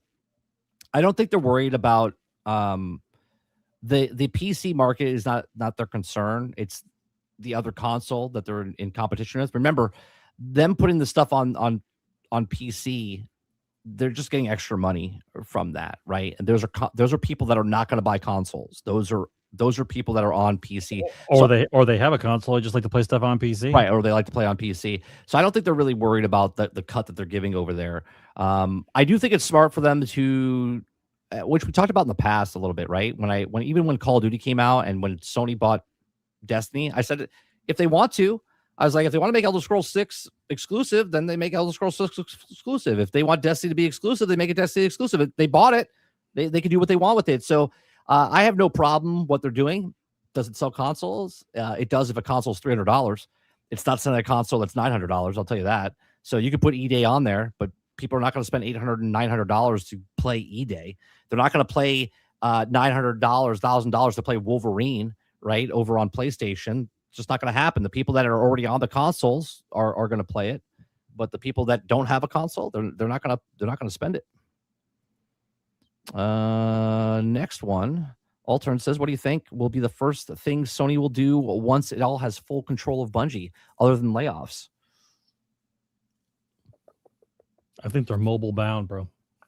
No, I don't think Sony does that. I think Sony does what I've been saying. Live service. Think of it. Live service. All the live service games that Sony had, they're all canceled. Bungie's good at making a live service game, but they don't want it on console. They want it on mobile. I don't think Sony does the mobile stuff. I think they do what I've been saying and what Krebsy's been saying for the last couple of weeks now. A single player Destiny game. Single player Destiny, I think, is what they do. They need IPs, or they do something along the lines of smaller games like an RPG, Extraction. In today's age, what's a smaller game? No. Well, okay, a small game would be more like Marvel Rivals, right? Like Marvel Rivals is a smaller game. It still took 6 years. Marvel Rivals? No, it took like 3. Sure. Yeah, I'm pretty sure. But yeah, because the guys that were working on that were actually working on the mobile game, Marvel Revolution and stuff like that before. So if they did something smaller genre-esque, like a Helldivers or something like that with the or I don't know, just a single player game like Senyu or Hellblade, where it's a 6-hour campaign, like 8-hour campaign. Here's Zavala when he first started out. It's just like little stories like that, or new characters that we don't know about. And Sony owns the IP, so they can make it exclusive for their stuff. Next one, Krebsy says, can we get a Mando and a He-Man update, Supergirl, and Toy Story 5 prediction? Mando, I watched. I thought it was actually pretty entertaining. I'll be honest with you. My kid loved it. My wife liked it. My mom and my dad liked it. And my mom and my dad have watched, I think they watched the first 2 seasons. They didn't watch the 3rd season of Mando. They liked it. And this is what they said. They're normies. They're not like huge Star Wars fans. My wife, my son, my mom, and my dad all said, I like Grogu. He was funny in the movie, right? It was like this good balance between what was happening. They liked the action stuff. I thought there was slow parts. I thought it shouldn't be a movie. I'll be honest with you. It was fun to watch, but it could have been on Disney Plus. They didn't need to make it into a movie. But yeah, overall, Mando was pretty good. Now, as far as what it's doing at the box office, it's pretty bad. Here, let's take a look. Okay, Mando is just barely. We're talking 19 days in, 20 days in, and it's barely gonna beat over 300,000. It's pulling in less than $1 million now this week, meaning this weekend it might go back up to like 1.5. This is going to be worse than Solo. This is not going to hit. I said 360 weeks ago before the movie even made $1. I said 360, and it would lose 150 million. It's going to lose way more than that. Not good, right? So, which but in relation to its budget, though, is it doing better than any of the Star Wars movies? It's the lowest budget they've ever had for a Star Wars film, but at the same time, it's still not going to make its money back. It's like 165 million, I think, was for the movie, and then with the marketing that they did with it, it needs to make 600 million. It's barely going to make $3 million. It's going to almost lose $250 million, right? So now, maybe they just needed to put it out there, right? They didn't want to put it on Disney Plus. They wanted to make money. Think about this for a second. If they released this on Disney Plus, they wouldn't make their money back, right? Because the subscribers are just not there. So if they just took this movie and put it out there just to make money off of it first, and then put it on Disney Plus as episodes of, instead of making it a movie and put it on Disney Plus, then they've already made the money off of it, and then they make money off of it when people pay the subscription model later. Maybe that's their deal. Maybe it breaks even. Maybe it breaks even with that, like the DVD sales used to be. But it's not looking good. But it wasn't shit. It wasn't a movie. It was a TV series made into a movie, which they didn't have to do. As far as He-Man goes, He-Man's another one that's not doing very good. Right? Masters of the Universe, this thing is made 61 million worldwide. It's not doing anything. I kind of go, I want to watch it. I do. I'm interested. Look at this. Holy shit.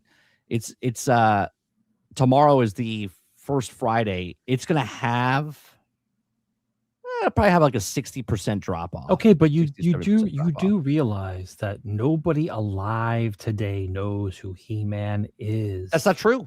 That's not true. Right? It's not that kind of draw, bro. It's not that kind of draw. There's been two series. There was one in 2000, one in 2010, and then there's the Kevin Smith one. Right? There's been multiple series that came out. Multiple attempts. Well, there's actually one that was really popular in the 2000s. Was actually pretty popular. Not popular enough. There's a middle ground here of my age. I'm almost 50. Okay, and then there's. But you do realize, according to what the behind the scenes guys said, that even though the movie's not doing well, it's still giving them a green light to do more He-Man. Sure, which is weird. They're not going to make their money back. I would assume they would have to do this just to make money because it's tax write-offs and stuff like that. You know what I mean? They're sitting on IPs, and they have to do something with them. Otherwise, they lose them. Why have them? Which goes back to Sony. Like, what are you doing with the Disney IP? You might as well do something with it. As far as Supergirl and Toy Story 5, let me see something here real fast because we're pretty good at. I don't understand Supergirl. I just don't get it, man. Toy Story. Let's look at this real fast. Toy Story 1, Toy Story 2, Toy Story 3, Toy Story 4. Okay, so Toy Story 1 made 400 million. Okay, that's way back when. Toy Story 2 made 497 million. Toy Story 3 made $1 billion. Okay. Well, if you look at the time stamp, though, that's between the people who watched the movie and then people who got married, had kids, and then they all watch it together. That's the timeline. Well, sure. There's a big difference between 99. That's 11 years between those two. That's correct. Right. They're And, old and enough. if you do inflation, it's going to be around about the same as what this movie is right here, right? And then Toy Story 4 made $1 billion. So, I'll go with. I'm going to go with Toy Story breaks $1 billion. Toy Story 5 breaks $1 billion. When's it coming out? This weekend. Comes out this weekend, I believe. I'm going to say it makes $1 billion, just shy of $1 billion. It actually might make more. It didn't make much more. Toy Story 4 to 5 or 3 to 4, right? So it's like $1.67 billion, $1.73. I'll say Toy Story 5 makes, I want to say like 900, but I'll say 1.1, between 970 and 1.1 million. I think that's what I'll go with. That's my ballpark. 970 to 1.1. That's my prediction. Supergirl, not going to come in. What's your prediction, Sarge, for Toy Story? I think it means a lot more now what the word of mouth is and how much nonsense is in the movie. You know what I mean? I'm just going to call it nonsense. I think if there's no nonsense and it's a good Toy Story movie, you're correct. If there's a lot of nonsense in it and it's going to push people away after the first viewings and stuff comes out, 800 million. Okay. Well, they'll still make a profit. So you're saying it'll still make money. It'll be profitable. It's a kid's movie. Yeah. Superman, made $618 million. Now, you'll have to find the video, but I literally said it last year when Superman was coming out. I talked about how Supergirl's not as popular. He's going to make less money than this. I think back then I said that it would make about 360 million total. I'm going to go lower than that. I think Supergirl total, when it's all said and done, makes like about what Mando's making. I would say about 285 to 310. I think that's where it ends up at, which is half of what Superman is, because she's just not. Supergirl's never been as popular as Superman. I don't think it gets that high. You think less than 300 million? That's yeah. So yeah. What I'm not watching a movie about a homeless girl who calls herself Supergirl. Nobody's saying she's got to be a model, right? Yeah, I don't care. I don't want to misconstrue that, but she looks like a homeless person. I don't care anything about her. She's portrayed as a homeless person. So with a dog.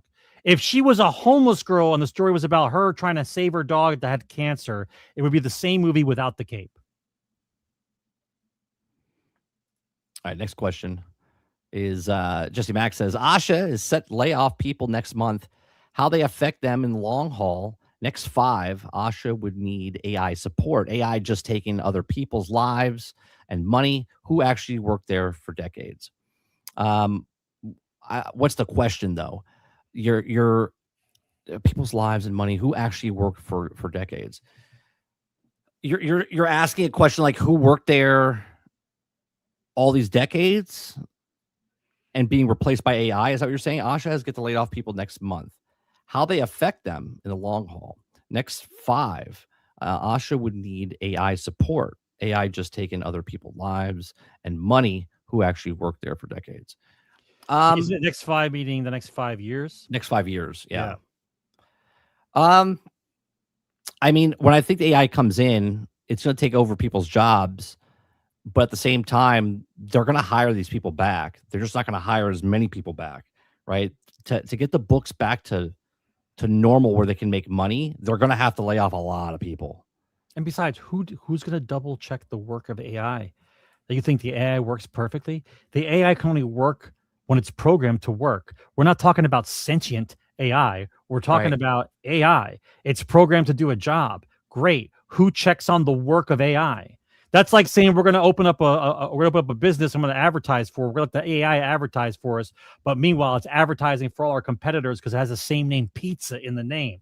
Like, how do you know what it's doing? You have to have somebody checking it. So it's like the Charlie the Chocolate Factory, the old one, where he built stuff, but then robots replaced them. But now he repairs the robots that build stuff. Like, that's how you get back into the company. I used to put the toothpaste caps on. Now a robot does it. Yeah, Now and now I put just the check the work. robot- I Yeah. check the work of the guy who puts check the the work. toothpaste on it. Right. Uh, Someone's got to.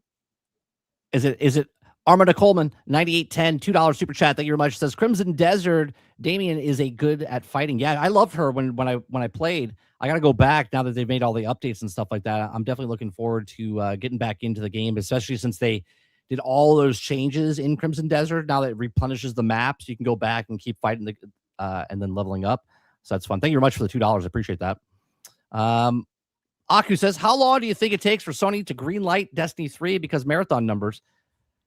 I mean, I think we hear something later this year. I'll be honest. I don't think it's going to be Destiny 3. It'll be a Destiny game. I will go along with the fact of a single player Destiny game. Well, even if it is Destiny 3, it's not going to be called Destiny 3. It'll be Destiny New Light, Destiny whatever, the title, the subtitle underneath there. I think we hear something by end of this year. Like just a title screen, something. Right, for sure. Yeah. And I don't sell them short. You have to remember, Destiny was created out of nothing. They built it from scratch, right? They were lucky. They had a talented pool of people. They were lucky to have the funds from whoever funded them in order to make Destiny. Destiny was 1,000% a gamble, and it paid off, but it was rocky and could not sustain. And that's how this is. All the decisions led up to this moment. It's not like anybody else outside of Bungie caused this. All decisions were made by them. Do we need money? Do we need to be bought out? Do we need to buy? Do we need to buy ourselves back out? All decisions were made. And remember, every time one of those major things happened with Bungie, the guys that were involved got their payday and they left, and the next group of guys were there every time. Crowded with the hard-hitting questions here. Who is hotter, Sarah Bond or Asha Sharma? Next question. No.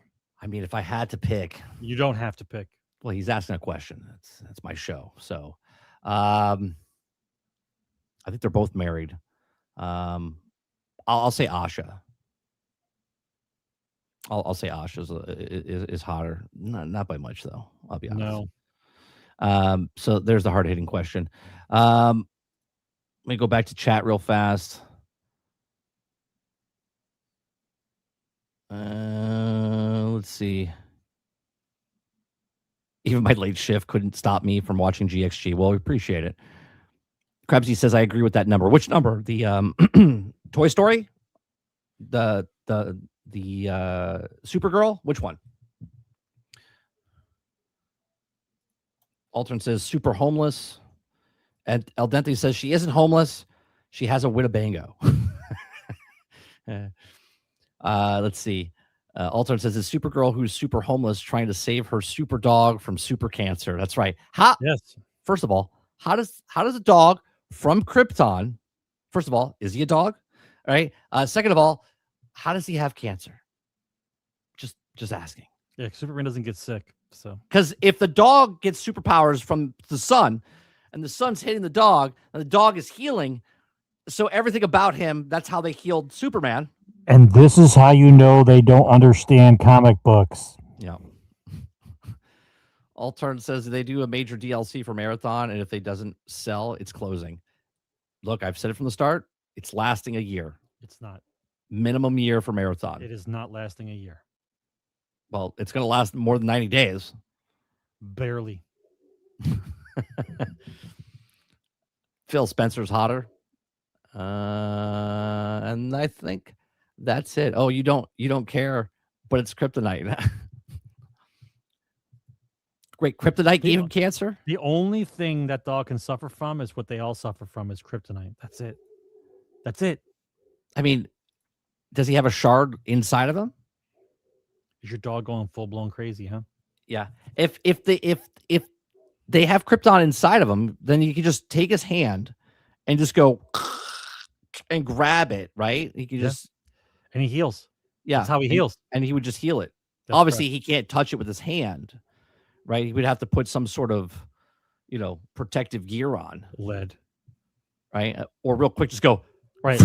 Because he's got super speed and he's got X-ray vision, and he goes, and then it cauterizes it inside. Done. End of story plot. But like, my dog's got cancer. Clark, help me.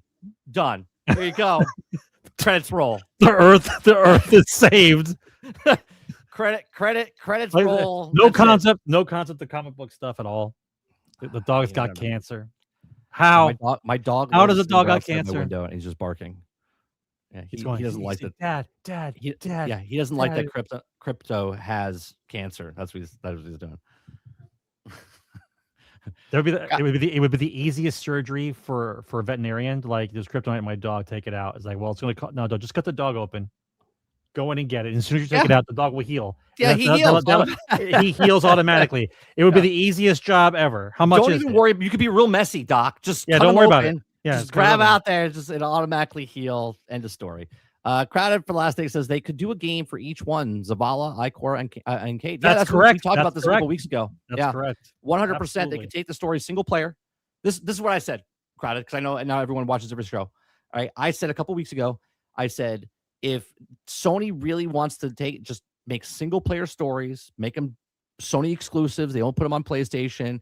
They make a single player story for Cade, Ikora, Zavala. It's a trilogy. Make it a trilogy. They can do whatever they want on where they started and how they ended up together. Yeah, you could take a whole story of the golden era when they came up. You remember that I forget what DLC it was, where they showed Zavala dying over and over and over and over. Like, you could live that. Like, you could go play that now you're talking. Story. What about the Battle of the Five Fronts? You could show Zavala at the Battle of the Five Fronts. Right. That would be like a Space Marine battle, right? Yep. It would be awesome. They could do so many things, but yet we just sit here and wait. We have to wait for them to say Destiny's dead. Everyone hates us, and then in the corner someone goes, "We're making a Destiny game now." Yeah, exactly. And they could literally just assembly line, right? Production team's like, all right, we're making Cade's story first. All right, here's the production production art team. Okay, we've made it the thing. Moving on. All right, next person goes, okay, we're working on Zavala. All right, we're moving that on to the next. People are like, oh, what's coming in? Oh, we're working on Cade. All right, we're making same engine, same stuff, everything. Just make it a single player game. Small stories. That's all they have to do. Or if you want to feel cheeky, co-op. Right, you can make it co-op. Yeah. So it would be like the Halo game. You're Master Chief, so you're Zavala, and the Scroat, right? You're just a Scroat. You're his friend. You can make a game where it's a co-op game, right? It's a paint by numbers one where they have the blue paint or yellow paint, whatever it is, right? You're the main character like Zavala, and then your co-op guy's the Ghost. You work together. There you go. Yeah, there you go. Except your friend's pissed off because he takes all the so you have to keep bringing him back to life. You gotta do the ghost version of Mr. Miyagi. Yeah, he's fucking A. Well, you haven't played it? Yeah, you have. I think you tried it before. When you play Mario Odyssey, you have Cappy, so one of them can be Mario and the other person can be Cappy, the hat. I hate it. Do that. All right, that's gonna do it for Generation X Gaming, the weekly podcast goes over a few of the top stories in the past week, and we rant along the way. Episode 492 is in the can. I'm going to put a call out for you guys, right? You guys watch a lot of the show. If you're a fan of the show, you want to help me out. We have our 500th episode coming up in 8 weeks, okay? 8 to 9 weeks. So I might have one more week off this summer. But we're about 8 weeks away from our 500th episode. What I would love, if you guys remember or know a show or know a clip, maybe Sarge ranting, maybe me ranting, talking about something, maybe just a memorable moment. If you guys can clip that and then put it into the Discord under the clip section, that would be fantastic. It would help me out a lot. You guys can pull a bunch of clips and stuff like that. If it's a moment that Sarge is, turning red, pauses, whatever. Doesn't matter what episode. Obviously you can't go super far back because this channel's only existed for 3 years. Spotify stuff is up there for longer, but if you guys can pick up clips from the last couple of years, if you know anything, help me out, make some clips there. Appreciate it very much. We'll be back on Monday for the daily grind in the morning. You can also, see me on Fake Wizard News on Wednesday nights over on Fake Wizard Live. on Fake Wizard News channel. And then we're back here for Generation X Gaming. Appreciate it very much. You guys have a great rest of your day, evening, or night. And I'll see you guys on the next one. Thanks for watching. Game on, guys. Retro meets the now and here. Gaming tales you need to hear. Laugh and shout and sometimes sneer. Memories from all those years. Console wars and secret tips.